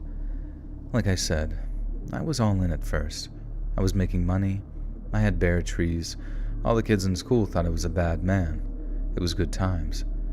But then I actually saw the reality of gang life, the actual end result of all that bravado and posturing, and it put the fear of God into me. I remember it was a Sunday in the summertime, really hot summer too, and I was coming back from the shops on my bike with a few bits and bobs for my mom. I rode past this one alleyway and I see one of my boys, leaning against a wall with his back to me. I knew it was him because he was always... Hey, Alan Cruz with the Toosters. Big fan, Mr. Letstree. What's your favorite booze? Oh, man. Well, every birthday I'd be drinking the Screwball peanut butter whiskey. And that shit is pretty dang good. And thank you again, Alan. Appreciate you. Jesse, we need to cook some haggis. Hey, yo. Hey, yo, Mr. White. I can't fucking do it. I don't even know how you would. Oh, Mr. White. Hey, Mr. White. No, not quite right. I'm trying to do fucking Mr. White. I can't do it. I knew it was him because he always wore this Adidas jacket with the Rasta color stripes, so I stopped my bike and gave him a shout to see if he wanted a life.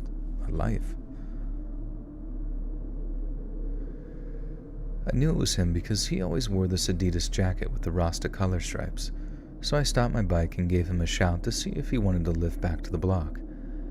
The way he kept on leaning against the wall with his back to me, it made it look like he was holding something heavy around his waist. The way he kept leaning against the wall with his back to me, it made it look like he was holding something heavy around waist height. But then when I saw his face, and especially his eyes, I knew something was seriously wrong. He looked terrified, and his lips were all gray.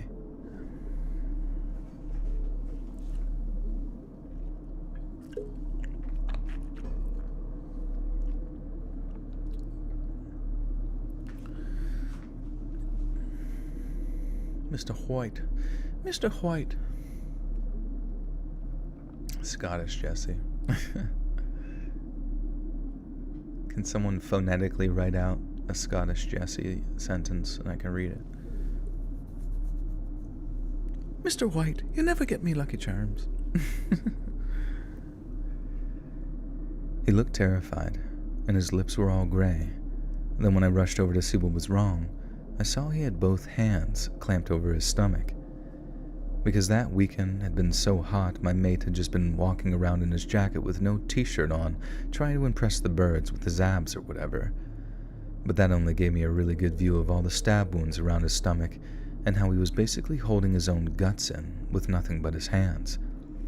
He just kept saying, "I need an ambulance, or I'm gonna die."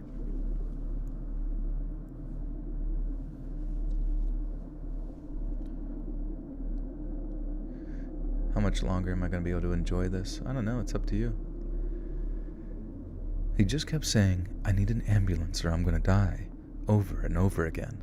But I didn't even say anything back to him. I just ran back to my bike, bombed it back towards the block, and started shouting at everyone to call an ambulance because Amy had been stabbed. I remember to this day how I could actually see some of his insides, like a little bit of Amy's guts were actually poking out through one of the holes in his stomachs. His multiple stomachs. Let me see if I'm saying Amy right. Amy? Emmy?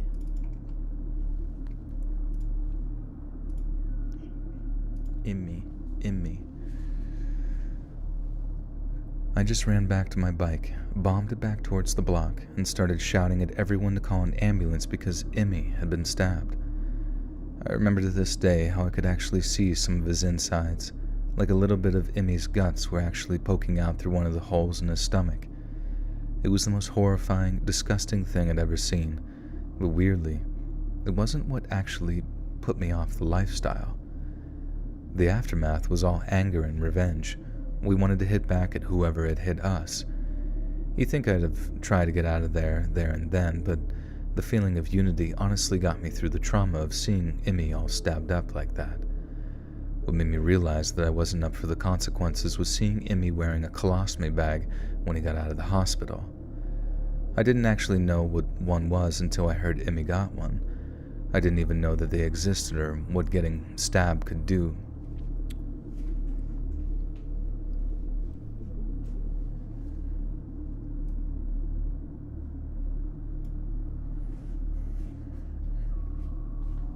Spider-Man.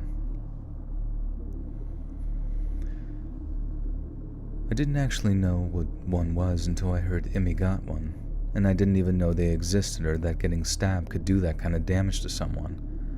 I know that sounds quite native. I know that sounds quite naive, but I was 14 and stupid.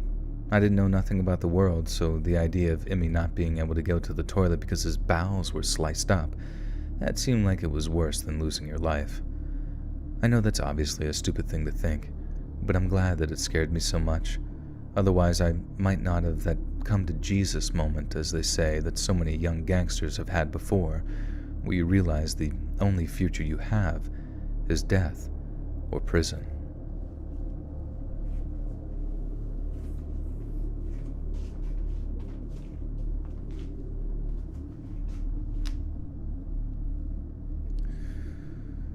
Oh shit. Okay, that was actually the last one of those ones. Now I gotta read the outro, but it doesn't mean I'm done, ladies and gentlemen. And interestingly enough, we haven't reached our I wonder if it's because I put gang in the title. I wonder if YouTube purposely demotes a video that says gang related stuff. Makes me wonder. It makes me wonder. But we have to read the outro just so I can edit it appropriately before we go to the bonus content. Me and the boys, when we see James Corden all bruised up. You got caught, mate. Hey friends, thanks for listening. Click that notification bell to be alerted of all future narrations, and I release the fuck is wrong with my writing? Click that notification bell to be alerted of all future narrations. I release new videos every Monday, Wednesday, and Friday at 7 p.m. Eastern Standard Time. And if you got a story, be sure to submit them to my subreddit, r/Let'sReadOfficial, and maybe even hear your story featured on the next video. And if you want to support me even more, grab early access to all future narrations and bonus content over on Patreon, or click that big join button to hear about the extra perks offered for the channel. And check out the Let's Read podcast, where you can hear all of these stories in big compilations and save huge on data, located anywhere you listen to podcasts. Links in the description below. Thanks so much, friends, and I'll see you again soon.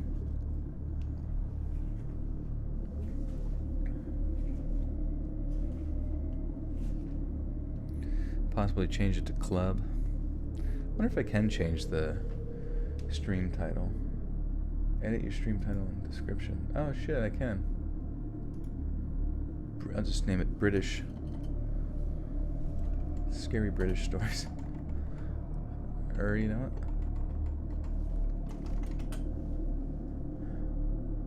There we go. Updated.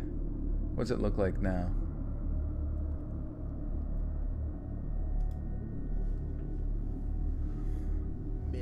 You had a late night snack, now you feel so full. Piffle, welcome to the Butter Sock Cult. You now have access to bonus content, and soon to be this bonus content, hoping we can make it through it. But guys, thank you for sticking with me throughout tonight. I gotta find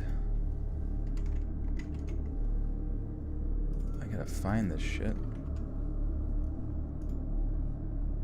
Let's see.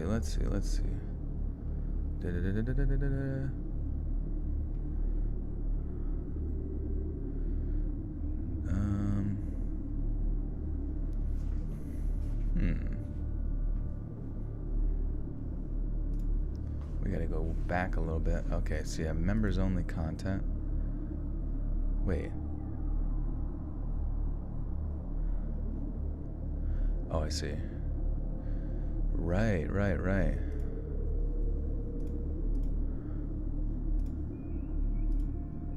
So this is a series of, oh yeah, that's right. This one's like 13 pages. So this is part 2. I don't know, do you guys remember the Dark Water Chronicles that we read for bonus content before? Oi, trick or treat, mate. Thank you, Liverpool gang. Appreciate you. Relish is not a pesto sauce.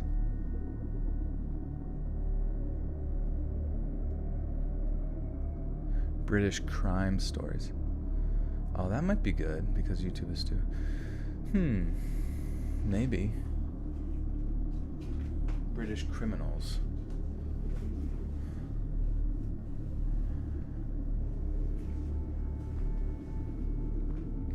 Oi, we're British criminals. We're proper. Alright, so, yeah. The last one, Dark Water Chronicles, it was kind of like basically post-World War I, a city, it was like Boston or some shit like that, but there was a huge tsunami, I think, that happened after World War I, and it fucking, I don't know, fucked up the city, but then the city like washed away, and now the city has a bunch of like weird creatures from the deep that are kind of like Lovecraftian in nature. Yeah, I guess this is episode 3. Maybe this is the final one, but it's pretty long. If there is a part 4, I can do it for the next one as well, but... And then there's a few other stories to kind of go along with it. But maybe I'll just do this one for now, since it's going to be like its own thing. I'm going to have to do some fucking voices and shit. It's going to be kind of annoying. Or it could be fun. You know what? We'll say that. How about we change the mindset? It's gonna be fun. Joel, who's your favorite old school horror actor? Mine was the classic Vincent Price. Ever watch anything from him? I've definitely seen Vincent Price's stuff. I remember he was in, wasn't he in Edward Scissorhands as like Edward Scissorhands' creator / dad?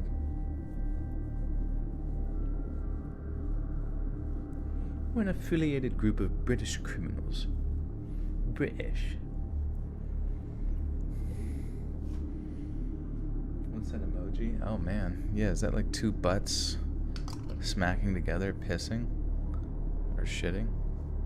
That's weird. What the fuck is that? Is that an actual... Is that an actual emoji? What the fuck? It's not from here though, for sure. Maybe you got it from another stream. Did you hear about the trampling in South Korea? I think I did see that. That shit was nuts. What the fuck happened? Like, just, where did the stampede start? Was like a fire? What was the situation?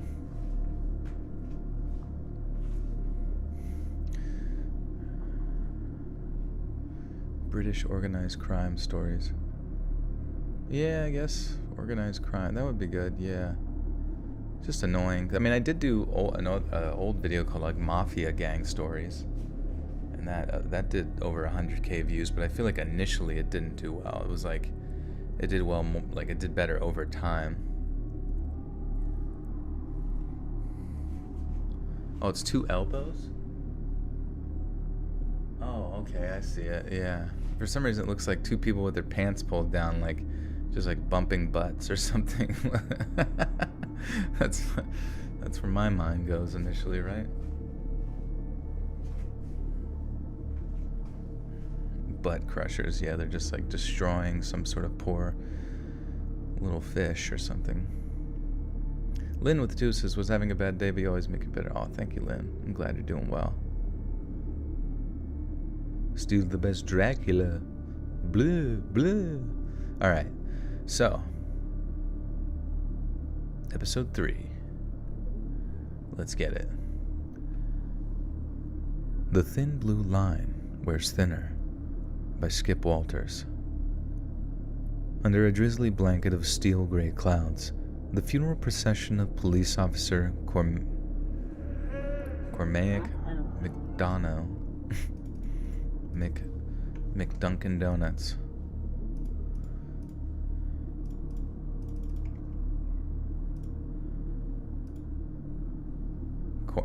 What? Cormac. Cormac? Cormac. Cormac. Sorry, anybody know how I'm gonna put it in chat. Anybody know how to say his fucking name? It's like Irish or some shit.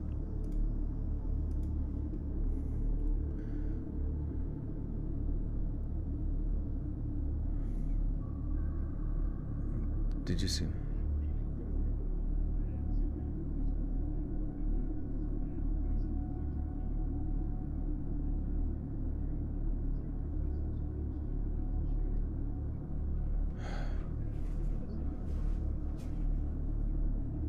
Oh, okay, Cormac. Okay, Cormaic. I think it's Cormac. Like almost like McCormick, like the last name McCormick. I don't know. I just watched a YouTube video and there was someone named Ruthan McCormick, and it kind of sounded like it was Cormac on Forvo. Cormac. Yeah, I don't know. I'll just go with Cormac. Cormac McDonough. McDonough. How do you say McDonough? Sorry. One moment. McDonough. Okay. Cormac McDonough. So very Irish, living in Boston post tsunami. Under a drizzly blanket of steel-gray clouds, the funeral procession of police officer Cormac McDonough trudges through the rain-slick streets of South Darkwater.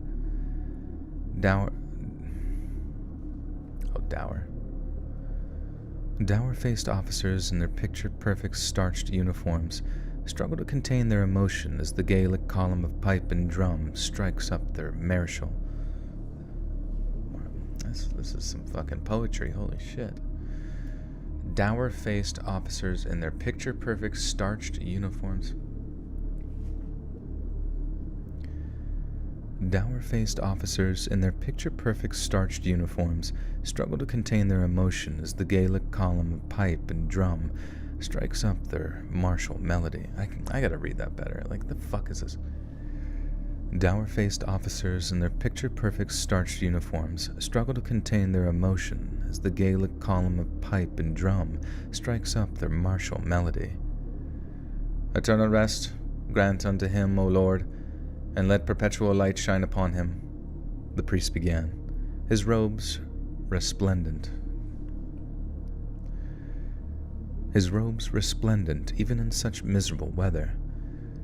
May his soul and the souls of all the faithful departed, through the mercy of God, rest in peace. Amen.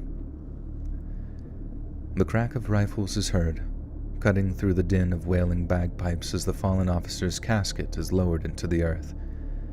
Tears streak the solemn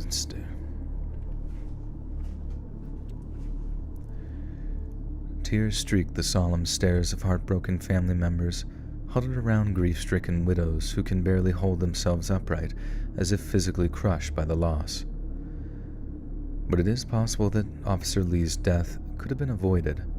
Lack of funding, resources, and manpower has almost crippled the Darkwater Police Department.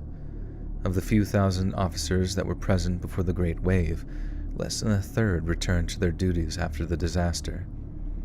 I had seen the deficiency with my own eyes when I had visited the Jamestown precinct during my investigation of the O'Dwyer murders. O'Dwyer. Let me just double check that. Oh, Dwyer, where you been? Oh, Dwyer, where you been? Dwyer. Any Gaelic gladiators out there? Do they have those? I had seen the deficiency with my own eyes when I had visited the Jamestown precinct during my investigation of the O'Dwyer's murders, but it seemed that was just the tip of the iceberg. I had been given the job of covering the funeral by my editor, Mr. Ramos, but I was incredibly moved by the stories of the departed officer's sacrifice. Before I knew it, I was back in his office asking for permission to accompany the members of the police department in their day-to-day activities for an additional story. "You got a death wish, Skip?"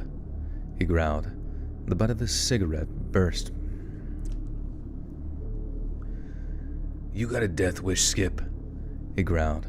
The butt of his cigarette pursed between his lips. "Those boys are dropping like flies, and you want to put yourself right in the front line?" "Their stories deserve to be told, sir. They're putting everything on the line for the city, and the lack of funding is nothing short of criminal. Maybe, just maybe, we can get a story on the desk of the governor and secure additional support for Darkwater PD." "Blame politics now, huh?" Mr. Ramos scoffed, violently stubbing out his smoke in a nearby ashtray. "May I remind you that you are a reporter, Mr. Walters?" "Yes, I know. I just...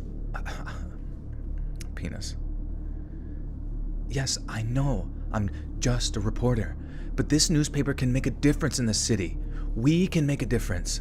I met a man the night I was investigating the Jamestown murders. A man that seems to know an awful lot about what's happening here in Darkwater. He said we have a part to play in all of this, that we can keep people safe by bringing them the truth. The truth can never be a bad thing, right?" "You'd think that, wouldn't you, Skip? But sometimes the truth is better left buried," Mr. Ramos replied hauntingly. "Look, I'll get you 24 hours with the department. I got a captain I can call in a favor with, and I'll let you know by this afternoon." "Thank you, Mr. Ramos, sir. Thank you." "But cut out the idealistic crap. I knew a man who talked like that during the war, and maybe after this, you can do a story on their widows." Darkwater Police Department headquarters is housed in a newly constructed 7-story neo-Gothic that rises above the surrounding buildings like a stone guardian. Since it's not too far from my apartment, I decided to take a...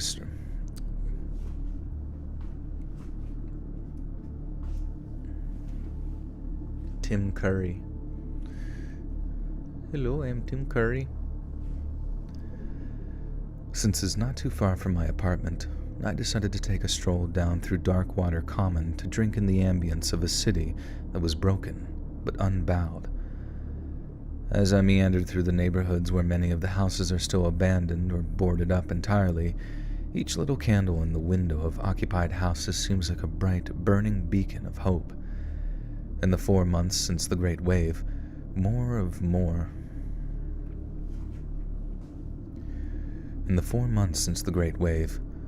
and more of these little lights have appeared in the windows of derelict homes as evacuees return to their homes. But that doesn't mean that Darkwater is safe now, and I am reminded of that as I walked onto the... But that doesn't mean that Darkwater is safe now, and I am reminded of that as I walk down onto Darkwater Common. Dating back to the early 18th century, Darkwater Common was one of the first public parks in the United States.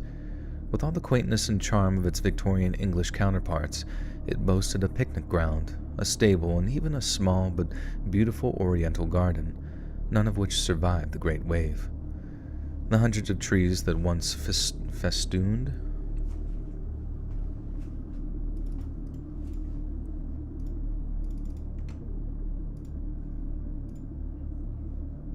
What the fuck is festooned? Simple past, present, and part of festoon. What's festoon? A string or garland as leaves or flowers suspended in a loop or curve between 2 points. Okay, just like a decoration. Mr. White. Oh, Mr. White. We gotta make some more meth, don't we?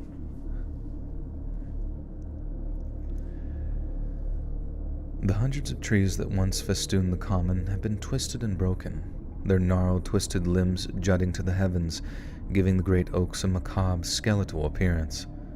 I noted that, even though it is well into spring, no shoots or buds can be seen on their branches, as if they're dead where they stand. Now, the central feature of Darkwater Common is the large boating lake. Before the wave, it teemed with life. Families would spend sunny afternoons out in little boats, feeding ducks who shared the water with pike and carp. Now there's nothing. It's a dead place, an eerie silence hanging over the water. So you can imagine my surprise when I saw a few bubbles of air foaming on the lake's surface. Right in the center, at its deepest point, The water began to ripple as something seemed to move beneath the surface, and then I heard it groan. I slowly edged back from the water's edge, the hairs on the back of my neck standing on end as fear began to gnaw at my guts. Whatever appeared to be moving in that water must have been huge, far larger than any of the fish that had once swam in the lake's murky depths. I turned and fled, too terrified to look over my shoulder until I had reached the gates of the common, but nothing had been following me. All I saw was the same thick fog that seemed to cling to the cities these days.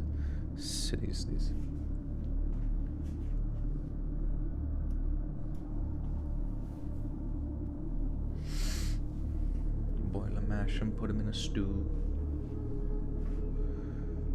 Hey, comic, thank you. It's good to see you.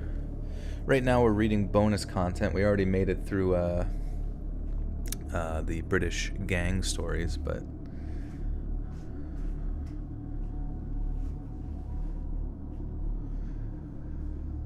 all I saw was the same thick fog that seemed to cling to the city these days. But there wasn't a doubt in my mind. Something was living in that boating lake. Something big. Something dangerous.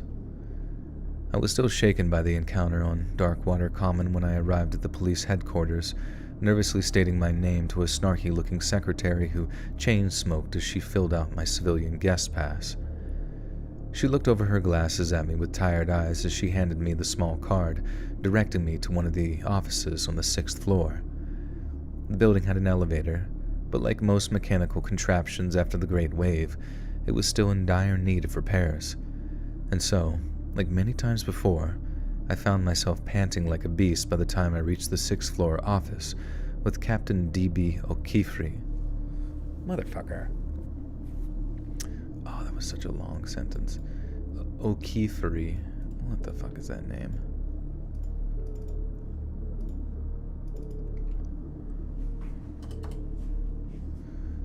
O'Keefe. I don't know. How the hell do you say that? O'Keefe. Is that even a real name? O'Keefe, maybe, but I guess O'Keefe is like... My voice is like butter on your popcorn.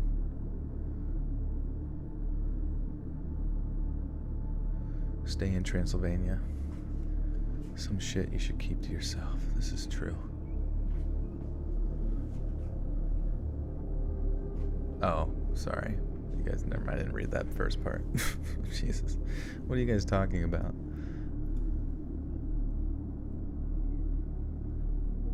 The little girl is going into the TV now. What's happening? Are you watching...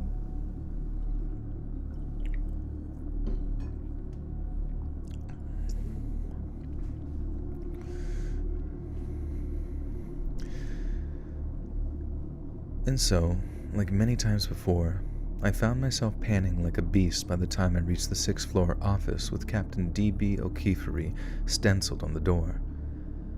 A gruff voice commanded me to enter no sooner as my fist touched the frosted glass. Inside, behind a large, plain wooden desk, was a bear of a man, bald with a thick gray beard. "You're late, Mr. Waters." I don't know what voice to do with this. Dude, what the fuck, dude? "You're late, Mr. Waters." I don't know. "You're late, Mr. Waters." "You're late, Mr. Waters," Major O'Keefe growled. I checked my watch, certain that I had ensured enough time to make it to the headquarters promptly. 9:03 it read. I was just 3 minutes behind schedule. I can only apologize, Captain O'Keefe. Sir, I ran into something at I don't give a good goddamn what the reason is, Mr. Walters. I run a tight ship around here. My men are punctual and disciplined. And while embedded with them, you will conduct yourself likewise. Is that clear? Of course, sir, I replied, not having felt so chastised since middle school. Sat in front of the captain's desk, eyeing me with varying degrees of curiosity, were two uniformed officers. Both were young. One wore glasses and had a prep school air about him, whilst the other wouldn't have looked out of place at a South Darkwater bug. Both were young. One wore glasses and had a prep school air about him, whilst the other wouldn't have looked out of place at a dark motherfucker. "You're late, Mr. White," We gotta make meth. Sorry, I was cooking some lean. Captain Chief O'Keefe. Mr. Waters? Yeah, Mr. Waters, you're late.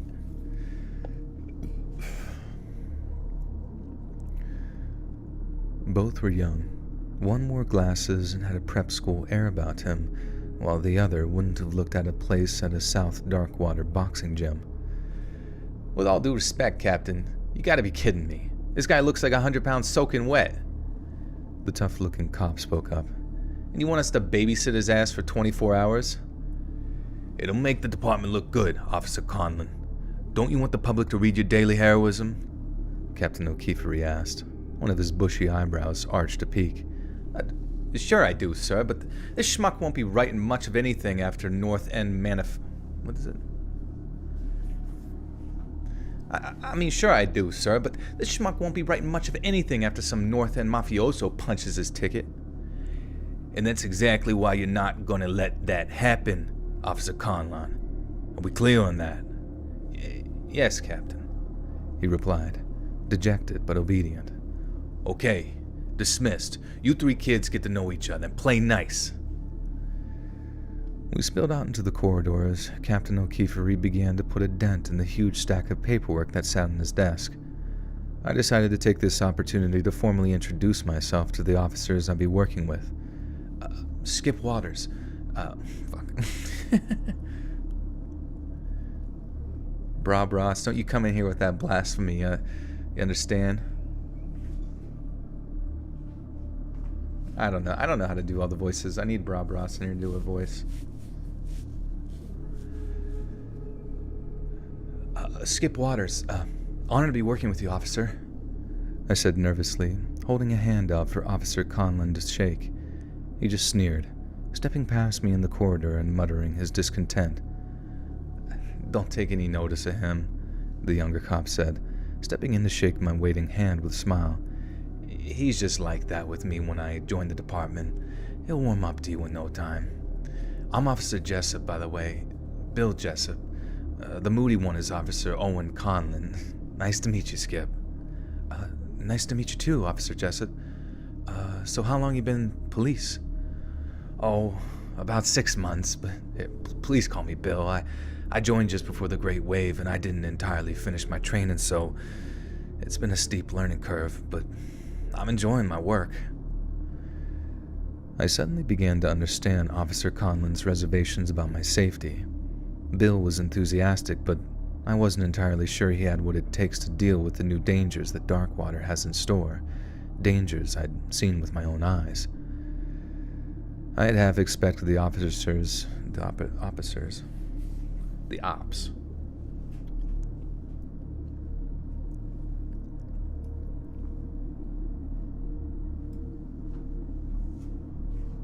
Hustling. Does it sound like multiple people? It could be smashed through, but it's like watching TV show in my head. Nice. Super Irish Bros. The Super Irish Bros. Trying our best to fucking emulate some degree of Bostonian bullshit. I had half expected the officers to lead me to one of those new radio motor patrol vehicles that had come into the department, but many were still in need of repair since the Great Wave, their metal parts rusting in place after thousands of gallons of salt water had crashed over them. The handful of mechanics the police department had managed to wrangle was making good progress, but the lack of manpower meant that resources were scarce. Instead, we were on foot patrol in South Darkwater, a neighborhood that just so happened to be one of the roughest areas of the city.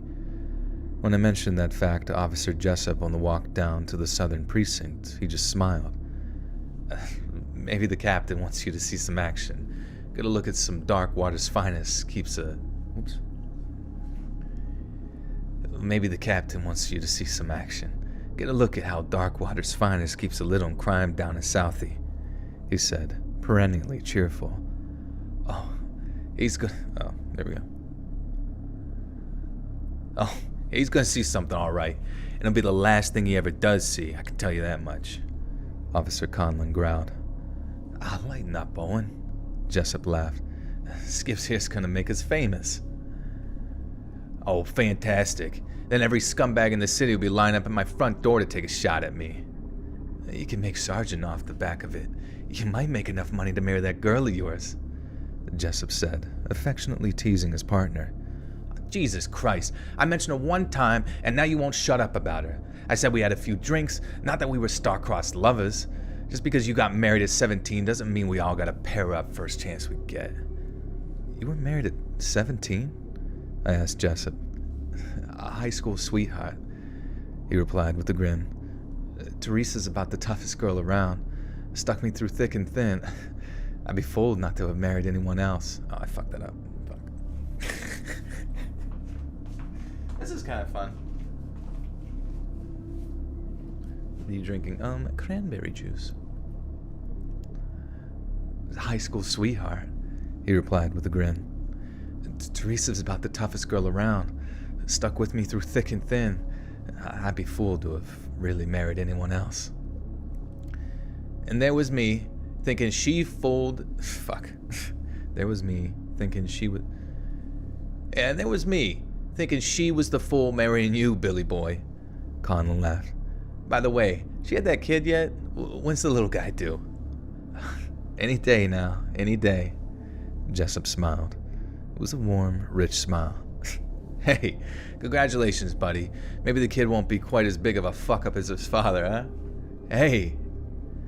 Jessup and Conlon continued to bicker as we walked, but it was clear that there was a strong professional and personal bond between them. As different as they were from each other, in background, in class, in culture, they were wearing the uniform for the same reasons, to keep the city safe. On our walk over to the southern precinct, we passed through the southern end of Darkwater's Chinatown, a few blocks off of central Darkwater that is... Oops. Billy boy.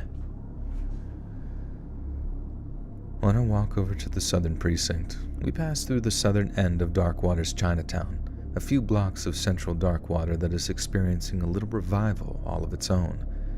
Chinese immigrants first arrived in Darkwater during the 1870s, when the city's huge harbor was an international hub for traders from all around the globe. Settling around a small backstreet that came to be known as Migo Alley, the industrious Chinese were quick to open laundries on Fort Street. Settling around a small backstreet that came to be known as Migo Alley, the industrious Chinese were quick to open laundries on Ford Street and even opened a restaurant in 1874, the Shenyang.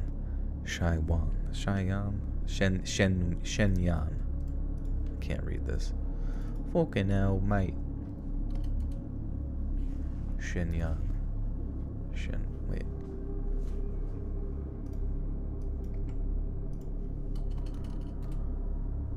The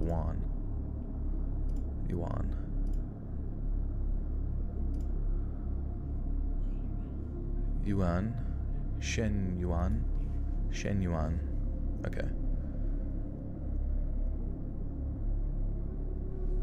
Shen yuan. Settling around a small backstreet that came to be known as Migo Alley, the industrious Chinese were quick to open laundries on Ford Street and even opened a restaurant in 1874, the Shen Yuan. And when the Great Wave came, it took a much larger toll on the considerably smaller Chinese community than it did on any of the city's other larger neighborhoods. The exodus of just a handful of Chinese families decimated the population, but much like every other area of the city, Chinatown was slowly rising from the dead as old residents returned and new arrivals carved out homes among the debris. But as we plodded past one particular Chinese medicine shop, I noticed a huddle of new arrivals that looked a little less than savory. They were unloading a truck-laden cart when one of them caught me staring and, with his one good eye, stared back. The man had a large scar running down his face, the jagged tissue intersecting with his eye, which sat dead in the socket, the irises a milky white. The trunks his men were carrying were oriental and ornate, with polished brass locks on them in a design I'd never quite seen before. I couldn't quite put my finger on it, but something about the scene was extremely menacing. As we walked on, I took out my small reporter's notepad and scribbled down some notes about revisiting old Chinatown to find out just what old One Eye was up to. No sooner had we reached the outskirts of South Darkwater than we heard the galloping of hooves against concrete. A mounted police officer hurtled out of a back street into our direction, a bolt-action rifle pointed skywards in his grip. "Hey!" barked Officer Conlon. "Hey, McDermott, that you? What the hell's going on?" "Been an armored car heist. Shots fired near Berry Park." The mounted officer shouted back, "Come on, follow me." The chase was on. We ran, following the sound of galloping hooves along the cobbled stones until the tightly constructed houses and narrow streets opened up into a large, verdant square, not all too dissimilar in aesthetic to Darkwater Common. A large armored car was lying on its side in the middle of the road, its engine smoking from some unseen impact. In front of the wretched open doors, the wrenched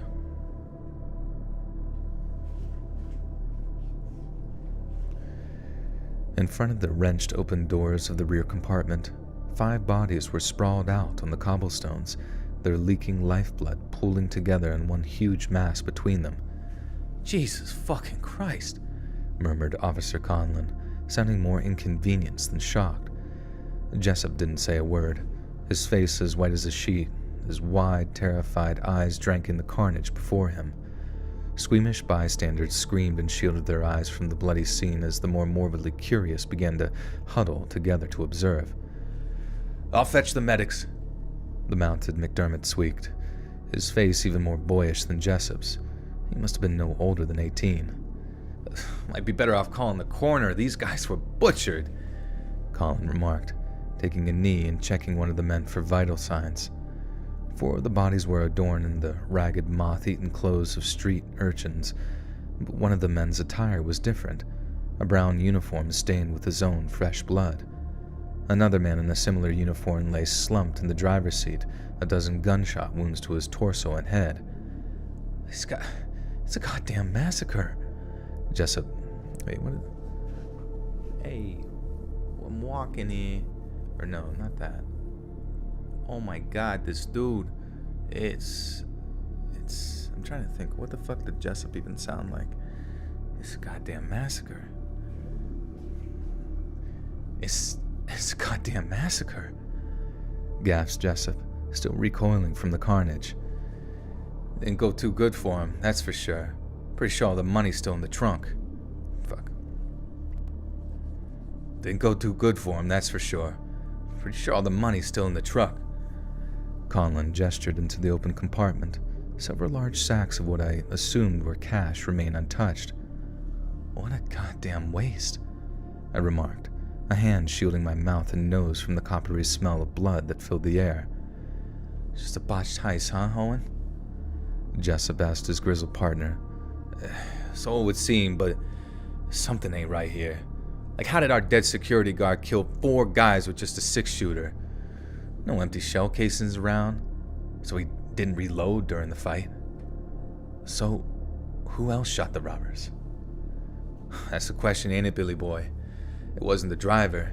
His piece didn't even leave his holster. Let's take a look at the robbers, see if we get any ideas." Jessup and Conlon surveyed the bodies for any clues to their identity as sirens began to wail in the distance, but their job was made difficult by the hideous wounds incurred by the bullets that tore through flesh and bone.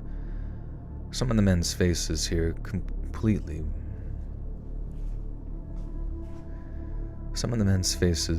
were completely covered in blood so thick that it seems to form a layer of jelly over their features, a visceral dead mask, their final moments of pain captured forever. Others had their skulls completely destroyed by bullets. "Wait a second. Isn't that 40 from Telephone Hill?" Jessup asked aloud, pointing towards one of the prostrate.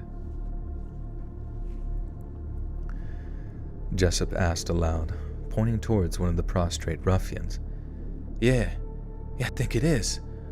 He ain't looking so hot, but I think that is old 40, replied Conlon, a morbid chuckle rattling in his throat. Jessup leaned in, as if studying something curious about the fallen man. "Oh, Owen? I think this guy's Jessup suddenly gasped as a bloody hand shot up from the tarmac, grabbing his trouser cuff. 40's eyes were now wide open with raw, mortal fear. Please, help me, please. Sweet Mary, Mother of God, he's alive, barked Conlon. God damn it, get those medical units up here.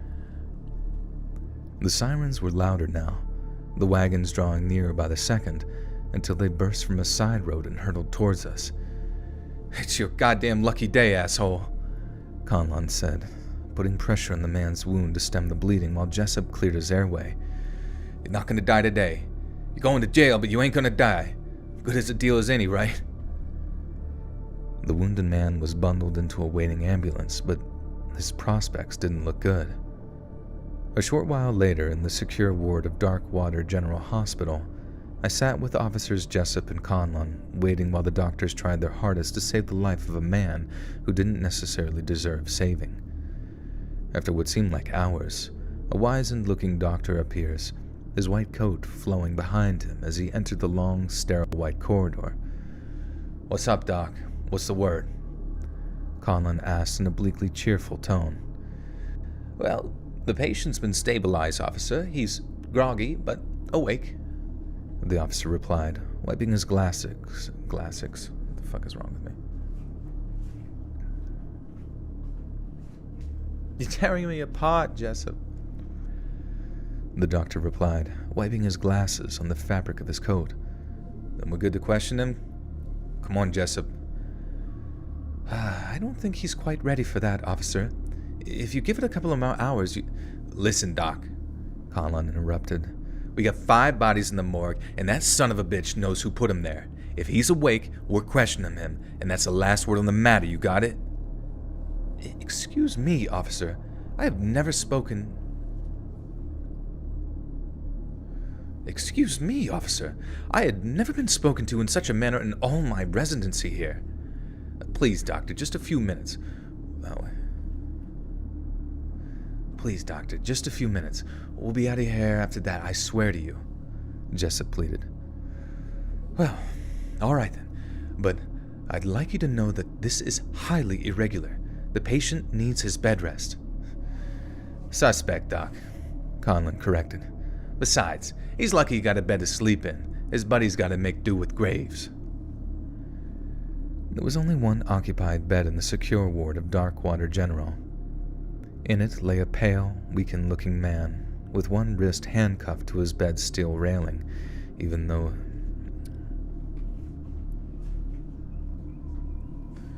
Dr. 3PO. Yeah, C-3PO.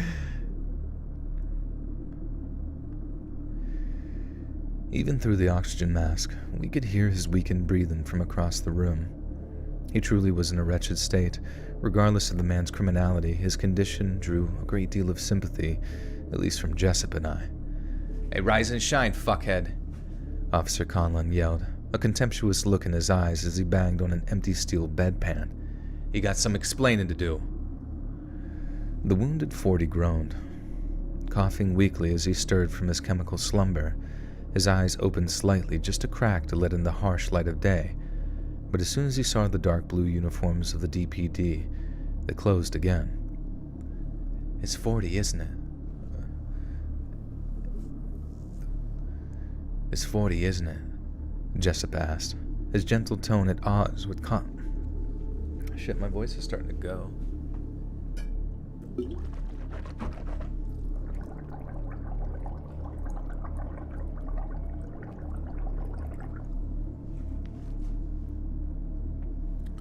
Jessup. We need to make meth.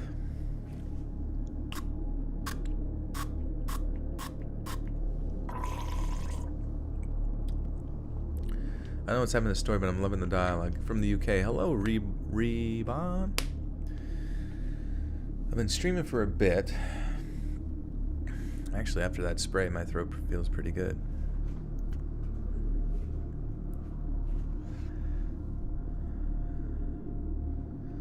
It's 40, isn't it?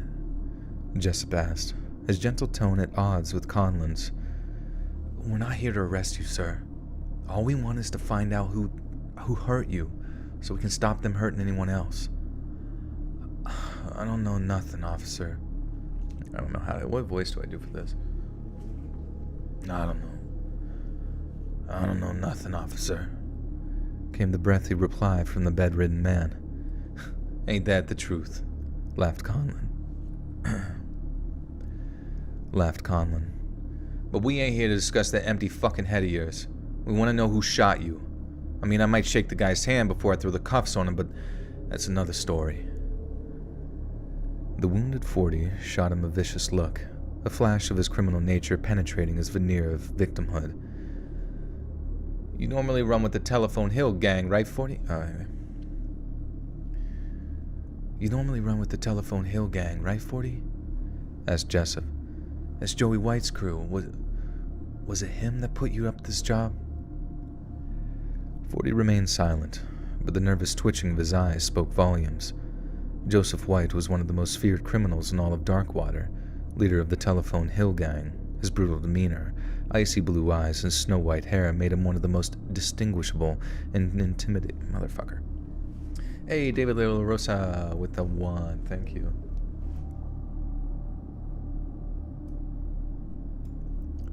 Dude. Leader of the Telephone Hill gang, his brutal demeanor, icy blue eyes, and snow-white hair made him one of the most distinguishable and intimidating underworld figures around. What was it he wanted you morons to pull out of that truck? Conlon demanded. No one so much as touched the bag full of cash in there, so what is you guys looking for? Did someone walk away from that heist, 40? Jessup asked.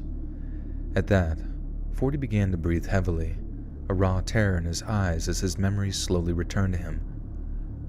Wait a minute, Jesse said softly. Joey White was there, wasn't he? The heist didn't go wrong at all. It went exactly as he intended. Is that it, fuckhead?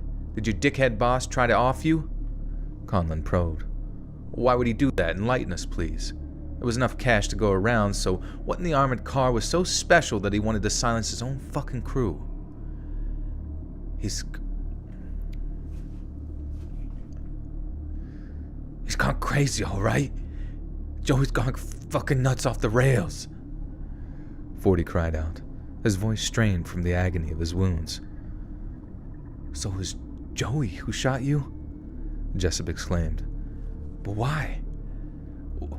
Why would his pop his own crew like that when he could have made off with thousands? I got no idea. 40 looked heartbroken. He was a man betrayed. We didn't ask no questions about that job. Why would we? It's a regular armored car heist, like we'd done 100 times before. But when he bust that thing open and he went inside, it wasn't the money he went for. It was something else. What was it, 40?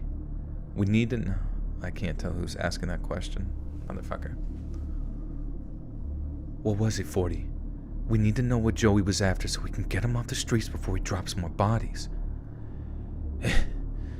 I've never seen anything like that, what Joey pulled off that truck. 40's gaze drifted off into the near distance.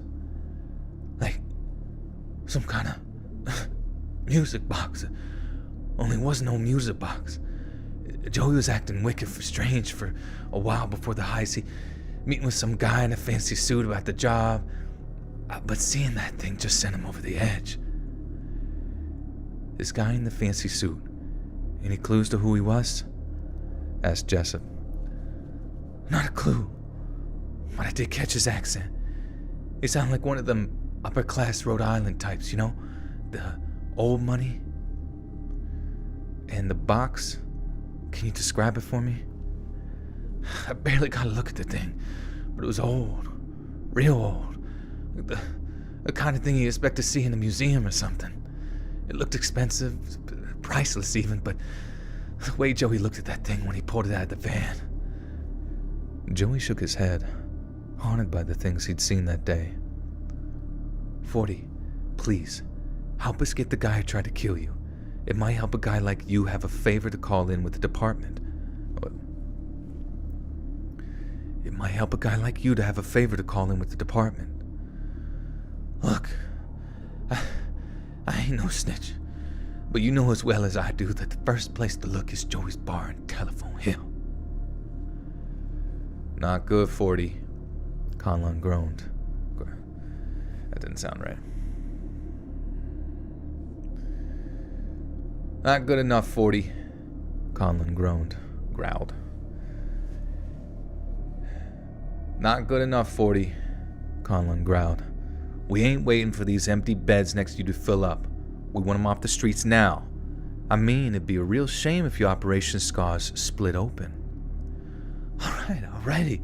Jeez, you fucking cops. Look, Joey used to meet the high society fella down the harbor. 40's voice dropped to almost a whisper. If there's a place agreed for a handover, it'll be there. See, buddy, that wasn't so hard, was it? Hell, it might even feel good to get one over on the guy that shot you, Conlon remarked. 40 just grunted, diverting his contemptuous gaze from the smug-sounding Conlon. I had arranged to meet Officers Conlon and Jessup down at the Dockland. I feel like that sounded weird at the end. The Irish 6'9". Hey, dude. You see, buddy, that wasn't so hard, was it? Hell, it might even be Hell, it might even feel good to get one over on the guy that shot you, Conlon remarked. 40 just grunted, diverting his contemptuous gaze from the smug-sounding Conlon. I had arranged to meet Officer Conlon and Jessup down at the Docklands later that evening, but not after heading to a snitch life, yeah.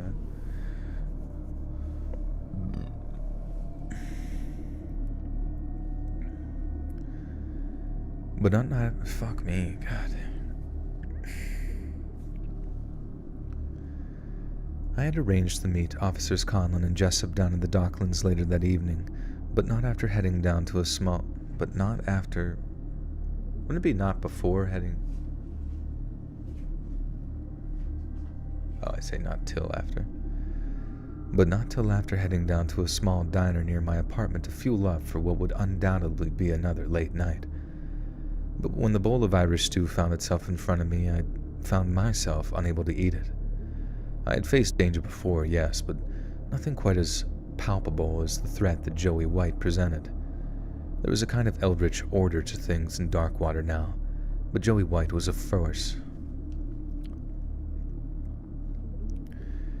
There was a kind of eldritch order to things in Darkwater now, but Joey White was a force of pure, malevolent chaos, a man who would murder his own close friends for the sake of some mysterious artifact.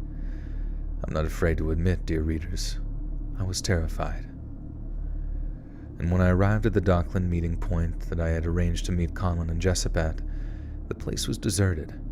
It was so deathly quiet that the only sound was the gentle lapping of tidal waters against the wooden stilts that held the dock in place. Psst! Skip! Over here! I heard a voice whisper just a few feet away. Turning, I saw the face of Officer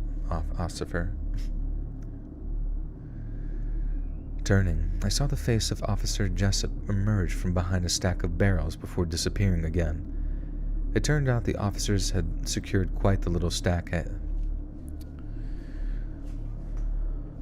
Irish stew equals glass of whiskey. Nice. It turned out the officers had secured quite the little stake up. It turned out the officers had secured quite the... I can't, read this shit. Hey, Danielle's quiet with the two says, love an F-bomb in your buttery vengeance voice. Thank you. Gotta throw it in there once in a while.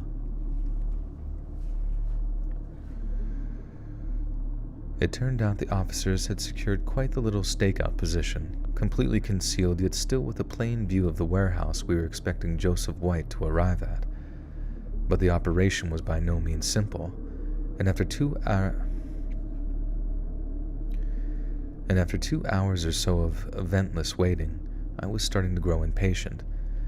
Jessup and Conlon occupied themselves by smoking cigarettes and sharing coffee from the thermos bottle that was Jessup's pride and joy. They seemed content to wait They seemed content to wait as long as necessary, whereas I began to doubt that the meeting was even set to occur at all. "Gotta be patient with these things, buddy," Jessup said, taking a sip of black coffee from a small tin flask. "Darkwater's criminal underworld doesn't exactly operate on a strict timetable. Besides, we..." "Shh!" Conlon hushed. "You hear that?" "Hear what?" Jessup replied, scanning the area for signs of movement. As I strained my ears, I began to detect the arrhythmic sound of splashing in the water below us. "Look! Over there!" Conlon pointed as something appeared on the edge of the dock, less than 50 feet away.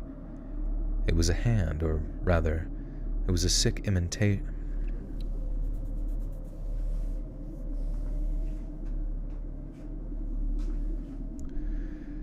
It was a hand, or rather, it was a sick imitation of one.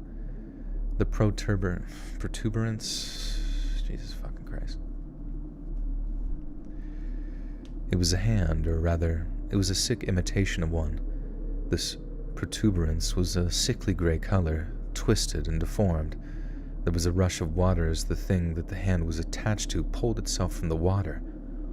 "What the hell is that thing?" Jessup gasped, trying to keep himself quiet as a humanoid shape pulled itself onto the dock and began to shamble towards the warehouse. It wore a kind of hooded cloak that obscured its features, still dripping red. "Where are the drugs?" It wore a kind of hooded cloak that obscured its features, still dripping wet from the dark, briny waters. "No clue, but come on, let's get after it," Conlon said, beginning to creep away from our concealed position with a hand on his holster. "If Joey White is set to hand off whatever it is, he has to that thing. We may... What is this saying? If Joey White is set to hand off whatever it is, he has to... What? If Joey White is set to hand off whatever it is, whatever he had... Oh. If Joey White's about to... Why can I not read this sentence? If Joey White is set to hand off whatever it is he has to that thing... I don't know why. It just seems like 9 extra fucking syllables for no reason. If Joey White's about to... If Joey White is set to hand off whatever it is he has to that thing, we might be in bigger trouble than we thought. We steadily pursued the shambling things that slumped along the dock before disappearing into the warehouse we were stalking out. Conlon and Jessup pulled out their sidearms as we stalked our way towards the rusting structure, edging towards a doorway as we prepared to enter. Conlon silently signaled to Jessup, an intense focus on his dark eyes as he pulled back the hammer of his service revolver. Then, in a blur of motion, Conlon slammed his boot into the door, and we were inside. "Freeze, asshole! Show me your fucking hands!" Conlon barked, aiming his pistol towards the back of his hood.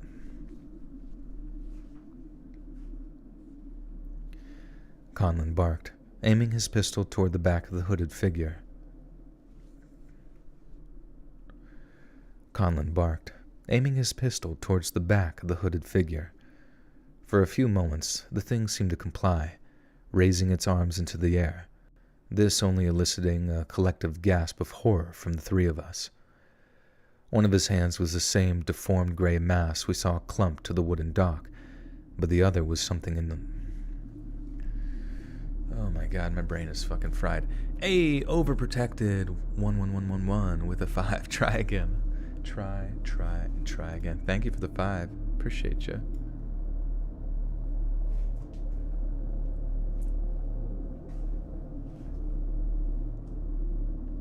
And thank you for the nice, kind words. Appreciate you. Just kidding, you have a great reading voice. Yeah, thanks. I do be trying.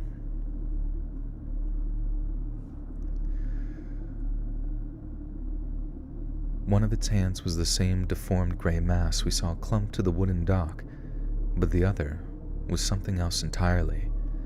A massive writhing tentacle. Writhing. A mass of writhing tentacles protruded from a ragged shirt sleeve, dripping with a black ichor that fizzled as it hit the wood panels of the warehouse floor. What fuck? Jessup gasped, his eyes becoming round, white circles of surprise as his jaw dropped open. Turn around, right now, you ugly son of a bitch. Slowly, slowly. One wrong move and I'll paint the goddamn walls with your brains. Move! The figure began to turn, its face still concealed by the shadow cast from its hooded cloak. It was definitely human, or at least it once was. Where's Joseph White, huh? Where? Talk, you motherfucker! A grinding rhythmic noise began to emanate from the darkness of the thing's hood. It was laughing, and with a flicker of its mutated hands, it lowered the hood to reveal its face, its icy blue eyes, its distinctively snow-white hair. It can't be. Right here, officer. Oh. Okay, we gotta think of a voice for this, Here, somebody think of a voice for this Joey White guy. Oh wait, right. Voice seemed to bubble up from the depths of the thing's throat. Okay, so that kind of explains how it might talk. Right here, officer. I can do like a fucking Venom or something like that.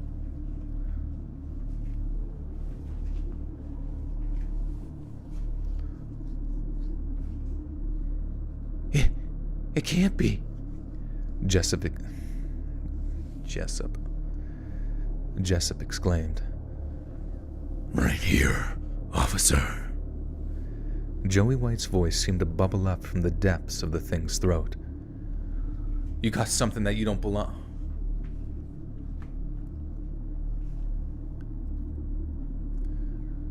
You got something that don't belong to you, Joey. Conlon growled. Something you better be handing off to... Why can't I do this right? I just like can't... Something you might be better off handing over... This is like so wordy with so many... Like this motherfucker should be yelling, and it's just... I feel like it's like... You got something that don't belong to you, Joey. Conlon growled. Something you might be better off handing over to us. I hate to break it to you, pal, but you don't look so good. Don't belong to me. The thing that used to be Joseph White laughed again, a disgusting mucus cackle. I'm not giving you or that snooty Providence motherfucker a goddamn thing. This thing is mine. It always been mine. I'm gonna get this artifact thing off of... What the fuck? I'm gonna get this artifact thing off him. Keep me covered, Jezebel. Edging across the wood. I'm gonna get this artifact thing off of him. Keep me covered. Jessup stammered, edging across the wooden floor towards the creature. Who's the buyer from Rhode Island, Joey?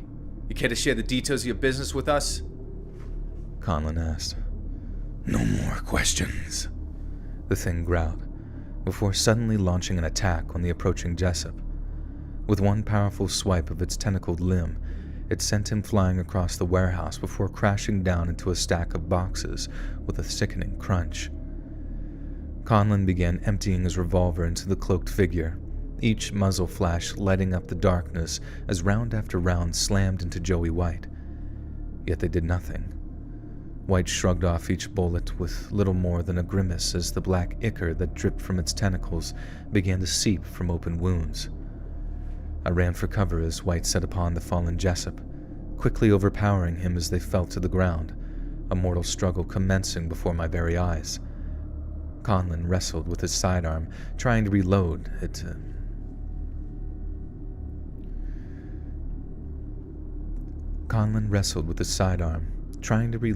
As the powerful, new version of Joey White's Fuck. Joey White's testicles burst out of his... He was wearing a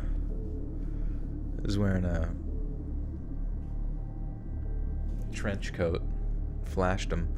David De La Rosa, this is... Yo, Jesse, yo, Mr. White, these stories is awesome. Thank you, David. Appreciate you. I pooped them. I pooped my pants.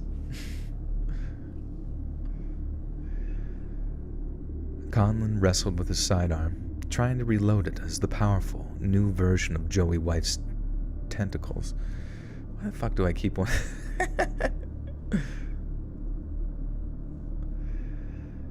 Conlon wrestled with his sidearm, trying to reload it as the powerful new version of Joey White's tentacles crept closer to Jessup's face. With a satisfying click, Conlon reloaded his sidearm and rushed towards the pair. Get the hell off of him! He roared, but White was fast. With Super, Get the hell... I don't know how to say. Get the hell off of him! He roared, but White was faster. With superhuman reflexes, the thing turned and plunged his tentacle arm into Conlon's guts, a groan of pain echoing around the warehouse as he was mortally wounded. You see, Cooper. White laughed. You see how you died for nothing. The city is different now, and I'm gonna reap the rewards. Yeah. Conlon growled, blood leaking from beneath his teep. Motherfucker, his teep.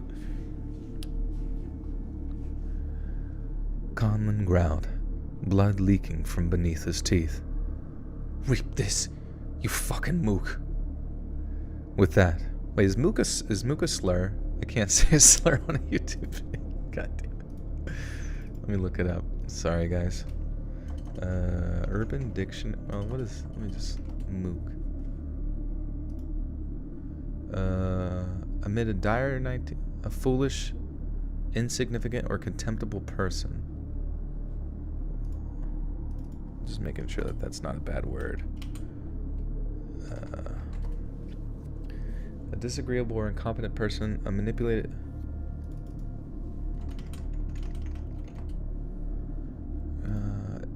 Italian-American short form for motherfucker, a person with little social standing.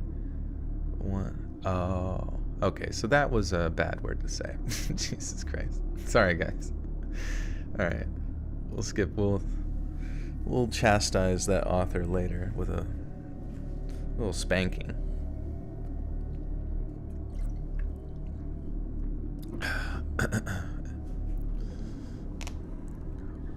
I'll just say prick or something like that.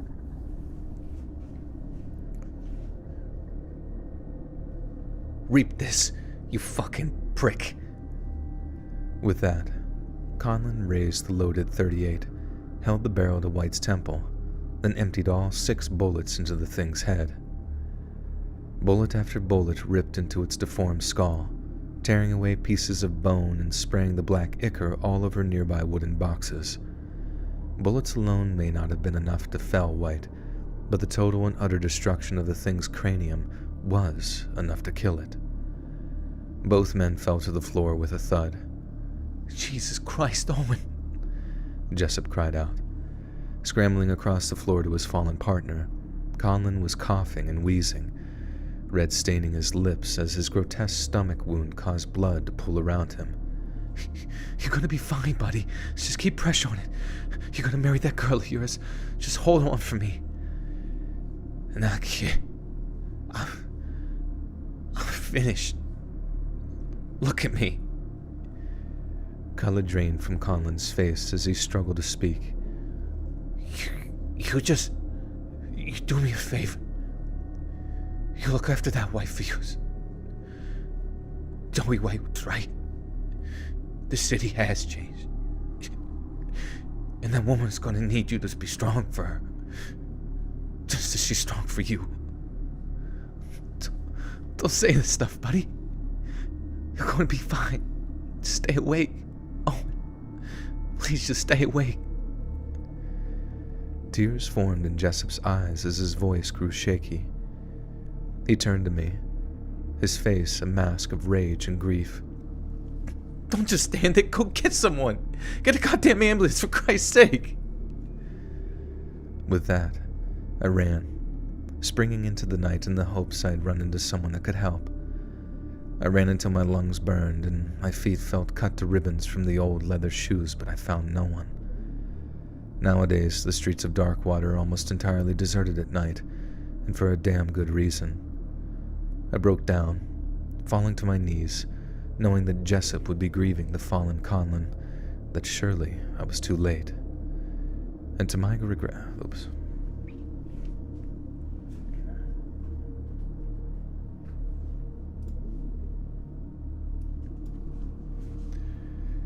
And to my eternal regret, I was.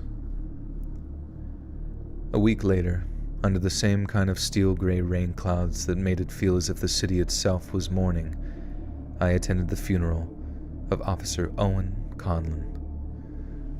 Eternal rest grants him fuck. Can't even do this. Eternal rest grant unto him, O Lord, and let perpetual light shine upon him. The same priest gave the same sermon, only this time I was no longer a mere observer.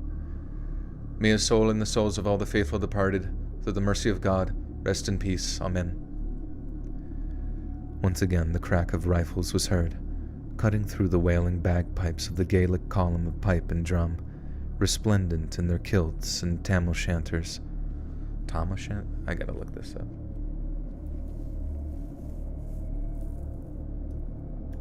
Tam o'shanters? The fuck is that shit?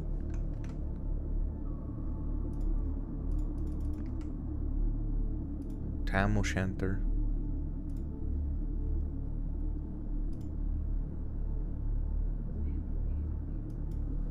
Sorry. Anybody familiar with tam o'shanter? Spank on the like button. Spank it.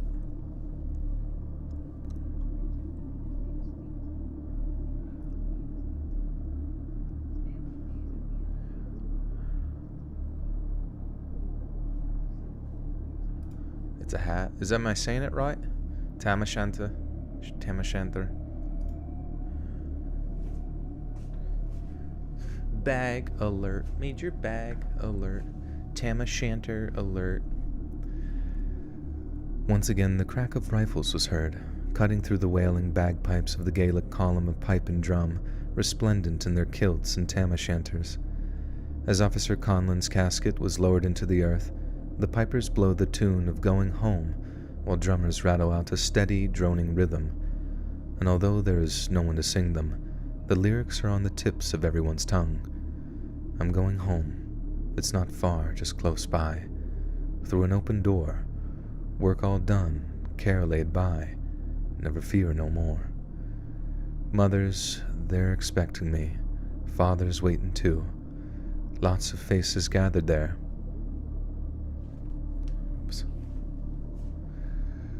Mothers, they're expecting me. Fathers waiting too. Lots of faces gathered there. All the friends I knew. When the service was over and the sorrowful crowds were beginning to disperse, I spied Officer Jessup across the cemetery, teary-eyed in his dress uniform. Next to him was a beautiful young brunette, a swaddled infant in her arms. I told him that there were no words to describe the sorrow I felt for his loss, and that although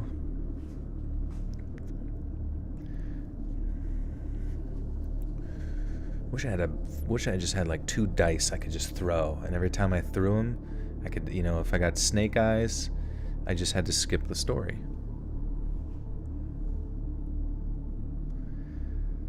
I told him that there were no words to describe the sorrow I felt for his loss, and that although Officer Conlon may not have been a nice man, he was a good man, and how that was much more valuable than just good manners. We chatted for a few moments, and the conversation turned to his newborn son.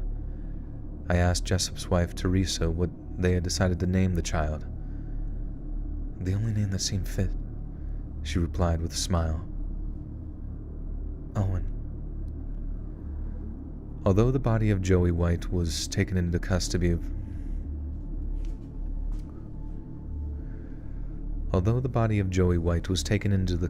police, there have been no statements regarding the condition in which White had found himself during his final hours. Despite requests for autopsy results from myself, Darkwater Police Department have refused to release any, seemingly intent to bury the matter under the weight of bureaucracy. But the one piece of information I did manage to glean from the subsequent investigation is that no music box or any other kind of artifacts were recovered by investigators, or at least it wasn't in the evidence files that the department did make public. As far as I know, whatever Joey White was looking to hand over to his mysterious Rhode Island buyer has somehow managed to disappear. But the real question is not how it disappeared, so much as whose hands it's fallen into. Whoever that Rhode Island man is, the high society fellow that seemed to drive our city's most hardened criminal to utter madness, I'm sure we've not heard the last of him. So until next time, readers, beware the unfamiliar, protect those dearest to you, and keep your eyes on the tides. Ah! Oh, never mind. I thought I had a spider on my finger. It was a fucking piece of lint. Hey, being scared. What's up, homie? Who else been here for the full 3 hours? Any OGs who've been here since the very beginning of the stream? Oh, shite. Fucking... You know, though, Let's see. So that was... Is this... You know, just for fun, because why the fuck not? There's a few other stories in here that I think could be interesting at the very least. Crypt Keeper laugh. Well, my pretties, we've got another story after a couple more.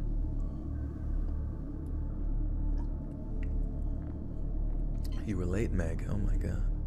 It's funny that it blurted out as if though you saying I was late was implying that you're pregnant or something. Lauren, thank you. I appreciate that. I tried. You know, it was kind of on the fly, you know, with some of the dialogue. And my biggest difficulty is, like, I hear the accents, you know, kind of in my head, and maybe I do them one time, but sometimes I kind of, like, forget, like, what they sound like as I go.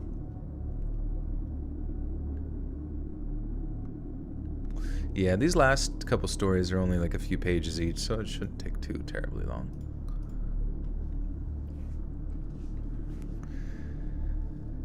I hate fishing. I hated it the first time I tried it, and that disdain never ceased. I remember the first time Dad drove me down to Blackwater Lake to show me just what it was he did all day. How boring the entire process seemed, threading the line, picking out a piece of gross-looking bait before sitting there for hours on end, just sitting there. But as much as I hated it, I understood why he did it. So that's why I've been fishing at Blackwater Lake every day for the past 17 years. You see, my dad was that grumpy old guy who gets mad and chases kids away from the fishing lake, grumbling how they'll scare the fish. And now, I'm that guy. You'd think it was just because of how bad I hate goddamn fishing, but there's something else to it. When he died, my dad made it clear that he wanted me to follow in his footsteps to spend my time fishing up at Blackwater Lake. He wouldn't tell me why, only that it was his single dying wish that I do so. I told him I would. At first, I made a liar of myself. My dad hadn't held down a regular job that he became upset.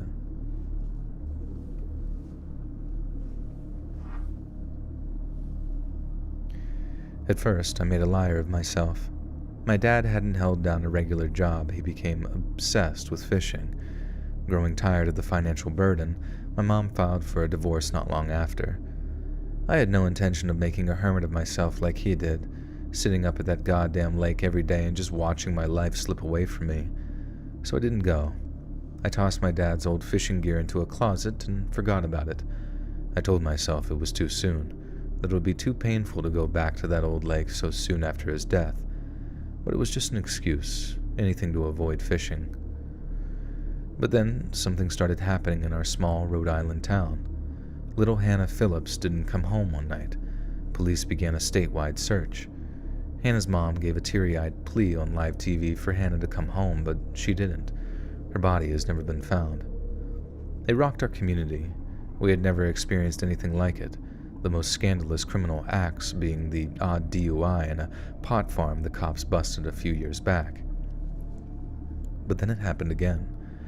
Another girl, same age as Hannah, failed to arrive home from school one day. Her body has never been found either. But police found her little lilac bicycle abandoned in the woods, up near Blackwater Lake. I knew what I had to do. I took my dad's old fishing gear from the closet.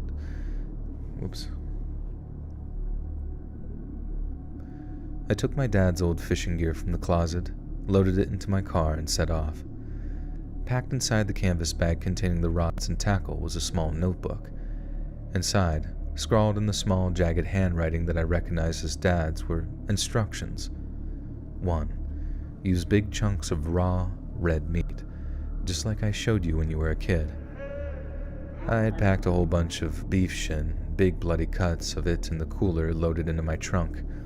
Casting it off was grisly work, but I soon got the handle of it. 2. When the bait's in the water, keep real quiet and don't move a muscle. It can't see so good, but it's mean. I did so. I sat there in the twilight of the evening, barely even breathing. Nature seemed to encroach around me, the gentle sound of bird song floating on the breeze. It might have been relaxing if it wasn't completely and utterly terrifying. 3. You might never see it, and I pray you never do, but I promise you'll know when it's taken the bait. When it's done, just put another piece of meat on the hook and place it back in the water. Remember, you're not there to catch anything. He was right. What moved in the water before me the first time was huge, but I never even caught a glimpse of it.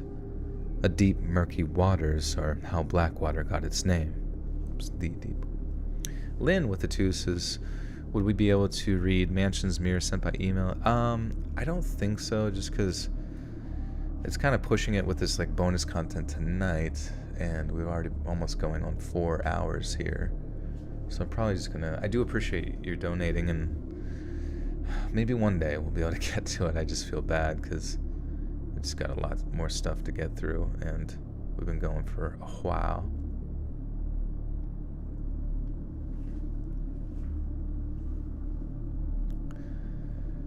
The deep, murky waters are how Blackwater got its name. But I felt it. I saw the water ripple and shift with sheer colossal size of the thing as it unhooked the bait and swam away. When it was over, I was shaking so bad I could barely hook another piece. It was cold, wet, and miserable. I wanted to go home, but I didn't. I couldn't. 4. No matter what happens, you got to do this every single day. If you don't, terrible things will happen to people in this town. People who don't deserve it. You'll have blood on your hands. Son, it'll be like you killed them yourself. He was right on that one too. I did have blood on my hands. And maybe my dad knew that feeling from my experience too. Maybe he'd neglected his duties once his own father had passed them down upon.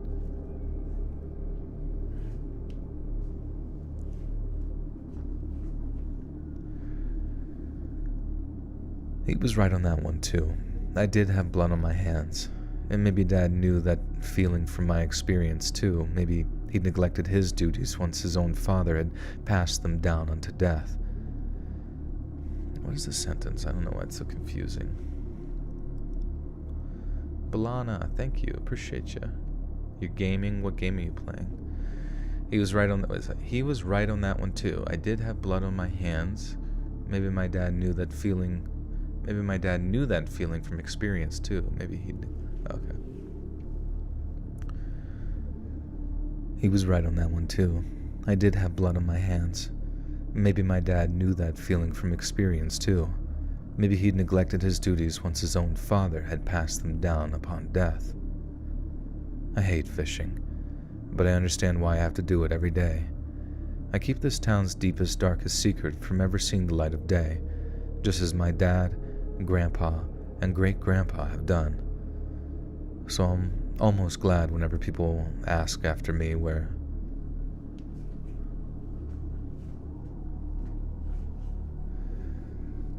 So I'm almost glad whenever people ask about me, ask where I am, what I'm doing, because the reply is always the same. Gone fishing. Fishing for Cthulhu. Everybody always fishing for Cthulhu.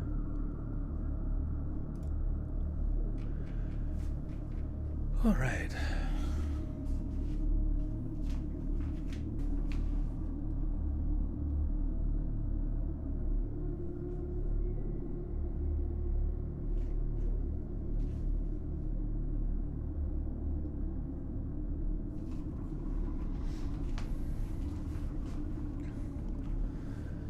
You're playing Fortnite. Nice. That's awesome.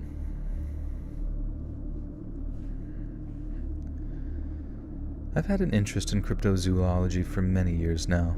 From Bigfoot to the Loch Ness Monster, the subject of cryptids captured my imagination, and I subsequently dedicated my life to proving their existence.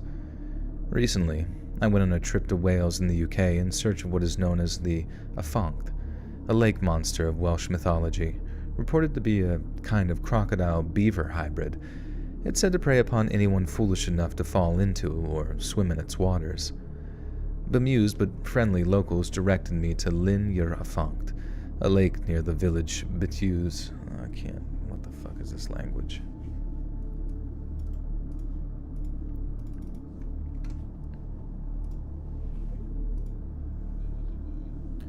Betisacoid.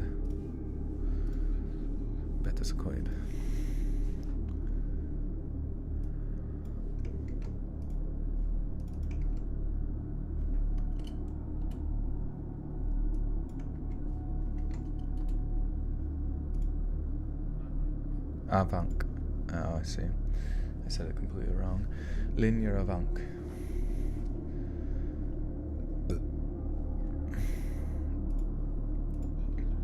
Okay. Recently, I went on a trip to Wales in the UK in search of what is known as the Avanc, a lake monster of Welsh mythology, reported to be a kind of crocodile-beaver hybrid. It's said to prey upon anyone foolish enough to fall into or swim in its waters. Bemused but friendly locals directed me to Llyn yr Afanc, a lake near the village of Betisacoid that was named after the creature. And there I stood for over an hour in miserable damp conditions, but I saw nothing. Not a single ripple or bubble on the lake's surface to indicate anything larger than a trout calling it home. As a memento, I decided to take a photograph of the lake. Even if I came away empty-handed, the approaching autumn gave the scene a distinctly eerie appearance. Skeletal tree limbs and a pervading sense of rot would certainly make an excellent Destroy the child. Skeletal tree limbs and a pervading sense of rot would certainly make an excellent visual for a blog update. But on studying the picture a little more intently, I saw a black shape on the distant lake's edge. It was thin and tall, the figure of a man. When I looked up, the man was still there, standing statue still on the other side of the water. I raised a hand to wave to him, but he didn't move. He seemed to be wearing thick, black clothing, his face obscured by a black woolen scarf. He didn't make a sound. When I turned to leave, figuring I'd intruded on his favorite fishing spot or something, he began to crouch. At first it looked like he was slowly kneeling down to pick something up, a fishing rod perhaps, or, God forbid, a weapon. Instead, I watched in utter confusion as the man seemed to arch his back before using all four limbs to race through the trees behind him. I was awestruck, struggling to comprehend what I'd just seen. I immediately took the picture into the nearby village to ask the residents if they had any ideas. The patrons of the local pub laughed when I told them what I'd seen, but they didn't laugh when they saw the photographs. They grew quiet before telling me I needed to leave. The entire train ride back to my home city, I couldn't take my mind off what I'd witnessed. Using the train's Wi-Fi, I posted the pictures to numerous cryptozoology websites and forums, unable to contain.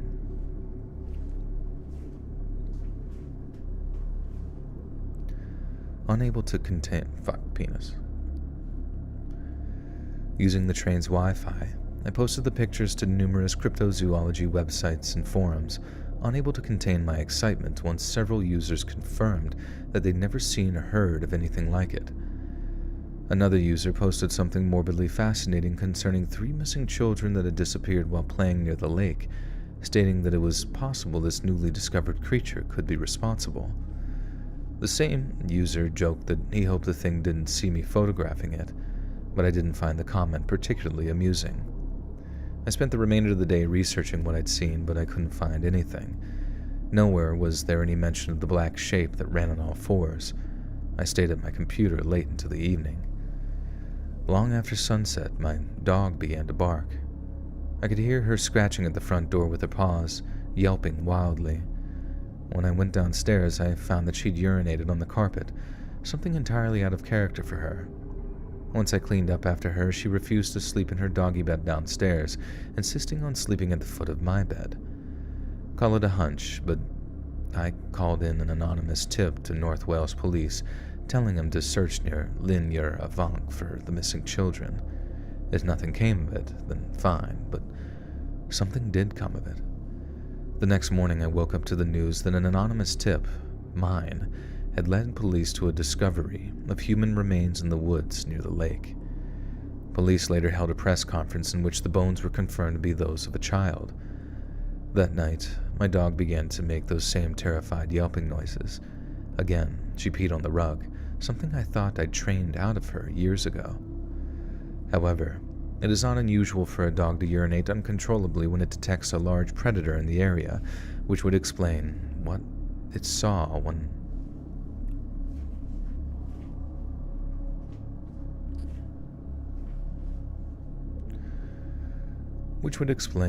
I saw when I opened the door and peered out into the darkness.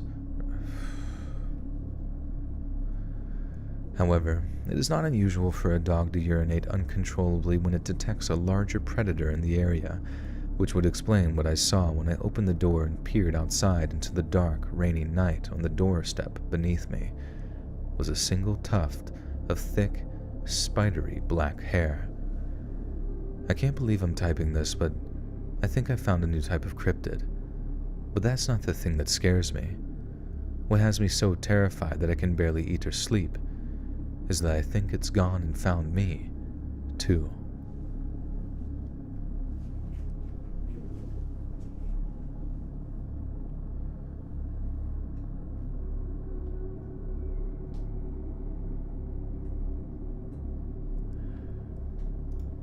Oh, shite.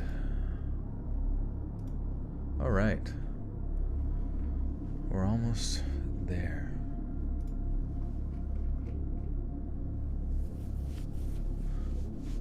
What's up, Sam? What's up, Deanna?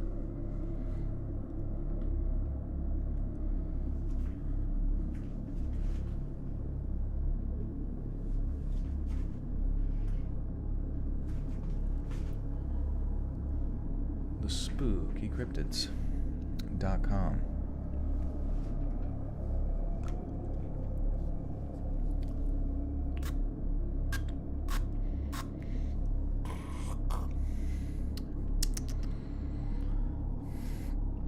What happened on that hot, humid midsummer night? Was it a werewolf? Was it a Bigfoot? Perhaps it was the all too elusive man-bear pig. Stay tuned next week to find out. I'm super ethereal about this. Lord Apollo's your Reaper main. I'll be honest with you, Reaper is a hard character to play just because you really got to pick your opportunity as well, because you don't have a lot of escapability. Your teleport, even though it does help you cover a decent amount of ground, it's just like, if you ever try to like get away from a situation, you just, because it's just like, I'm out of here, and then you get shot in the fucking head instantly because it takes so goddamn long, and it like projects everywhere that you land, and you enter a fucking situation like Dracula by like appearing with fucking like bats. They're like like all around you, and you're like, hello everyone, it's Reaper, and you get shot in the head. It's just Reaper is good when your team is in there fighting, you're trying to like do some big damage, but I don't know, he's like one of those characters that they designed at the beginning of the game. It has a good ult, like his ultimate is good and sometimes can like really secure some huge kills, but he's definitely not getting too many limbs leading up to that unless you're just good at like your engagements and how to like, but I guess if you can put your fucking shotgun directly in like the temple of Anna's old lady skull, you should be able to get her maybe with one shot. Joel, do you think Air Force stealth bombers like the B-2 are mistaken for UFOs? Let's see. B-2 bombers?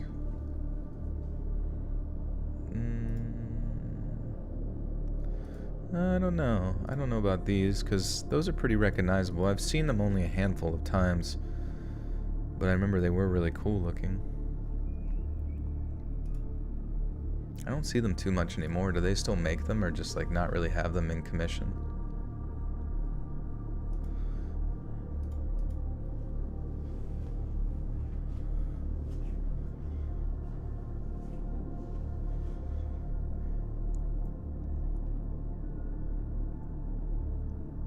You went 20 and 1. Well, that's dope. Yeah.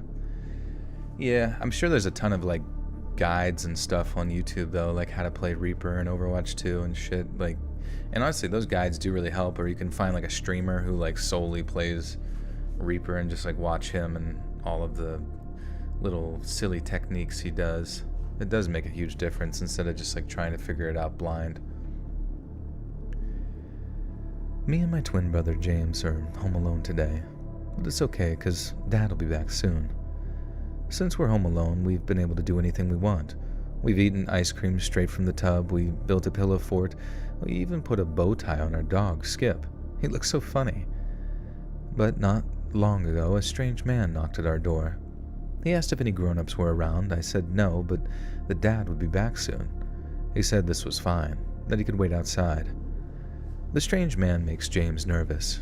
His hair is greasy, he smells bad, and he has these small, beady eyes that seem to study the hem of my skirt a little too intently. It makes me kind of nervous too, but it's okay, because Dad will be back soon. The man asks if I have a boyfriend. I tell him I'm too young, but he just laughs and says no one is too young for love. He says nice things, but not in a nice way. He makes love sound icky. He asks if I want to sit on the couch with him and watch a movie. I say yes, but just out of politeness, really. He smiles a wolfish grin. He goes to the bathroom to freshen up. He spends a long time in the bathroom making some weird noises. James thinks he's hurt.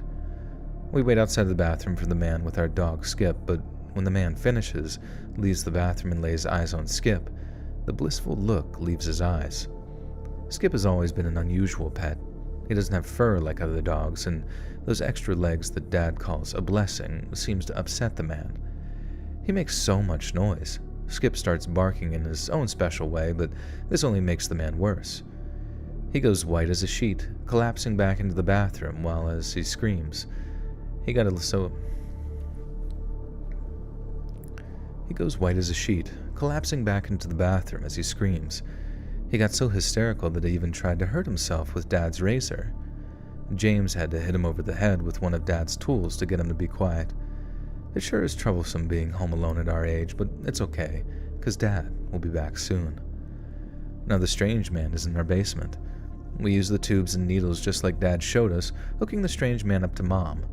Mom has been asleep for so long, she's starting to need a bath. Her tummy is so swollen it pulses and throbs with whatever's inside it. The blood from the strange man are the final drops we need.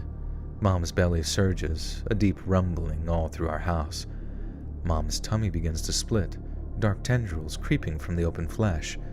But this makes us smile. I celebrate by planting a long, wet kiss on James's lips, because this means Dad will be back soon. What the fuck? I don't even know. That story confused me quite a bit. Does anybody know, like, what that was trying to convey? I don't... Oh, fuck, dude.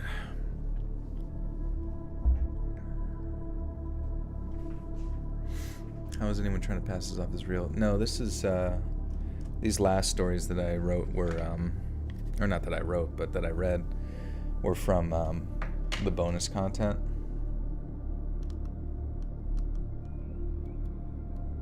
And they are for the the members only bonus stuff. I just wanted to bang it out. They were vampires or something.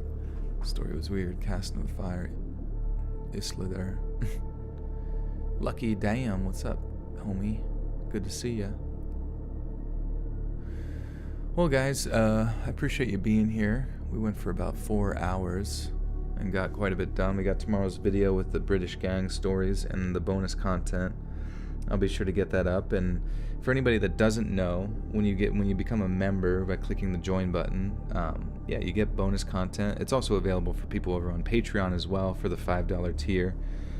If anybody's already been supporting over there, and usually goes up on Patreon first, and then I can edit a video and put it on YouTube. But there is a playlist called like bonus content playlist on YouTube where all of that stuff will be available if your name is green there. And yeah, I'll get that up, and be sure to follow me on social media just to see when it fully goes up. They always say like, make a community post, but honestly the YouTube community posts tend to just like piss people off, I noticed. And I'm not really sure, like people are always just like, I'm unsubscribing if you ever use the community post again, and I'll kill you and cut your head off. And it's just like, all right, I guess I'll never do that again. I don't want to like have my head decapitated, so prefer to keep it. Thank you. But yeah, it's Halloween. Happy Halloween, guys. We're 15 minutes into it. At midnight too, which means like, isn't that like peak bitching hour? You did one of a hell of a job tonight, dude. Thank you for all the hard work and voices. You're welcome. I appreciate you too. Appreciate you chilling with us for so long. Yeah, tonight was fun. I like those like stories. Well, also we jumped up to like 500 people at the lab. I feel bad. Yeah, I kept saying testicles. That was pretty funny. I honestly didn't mean to do that. I just kept looking at it. I was like, yeah, that's testicles. No, it's not. No, it's not. But I hope you guys have a good Halloween tomorrow, whatever it is you're doing, or if you're out there tonight doing stuff. Be safe. There's this new brand of candy. It's called Razor Blade Fentanyl. Don't take that. It's not good for you. It's just a bunch of like microscopic razor blades and fentanyl. So you'd think they wouldn't sell that at like next to the Reese's Pieces, but hey, that's the Hershey Company for you, am I right, folks? I don't know. Be safe and shit. Don't do anything dumb, and dress up in funny stuff and have fun. And yeah, there will be a new video out. That'll also be up on early access in the $1 tier over there. Sadly, I can't do early access over in here on YouTube, otherwise I would. But then we'll get it up on YouTube at 7 p.m. same time, Monday, Wednesday, Friday, and I'll be back streaming on Tuesday. Jasmine with the 2 says the dedication. Love hearing this while painting. Oh, thank you, Jasmine. If you paint anything, please tag me. I love seeing people's art on wherever on social media. It's at Let's Read Creepy on Twitter, at Let's Read.official on InstaSlam. So, all right, friendos. I will see you soon. Have an amazing All Hallows Eve. And, don't do anything that I would not do. Right?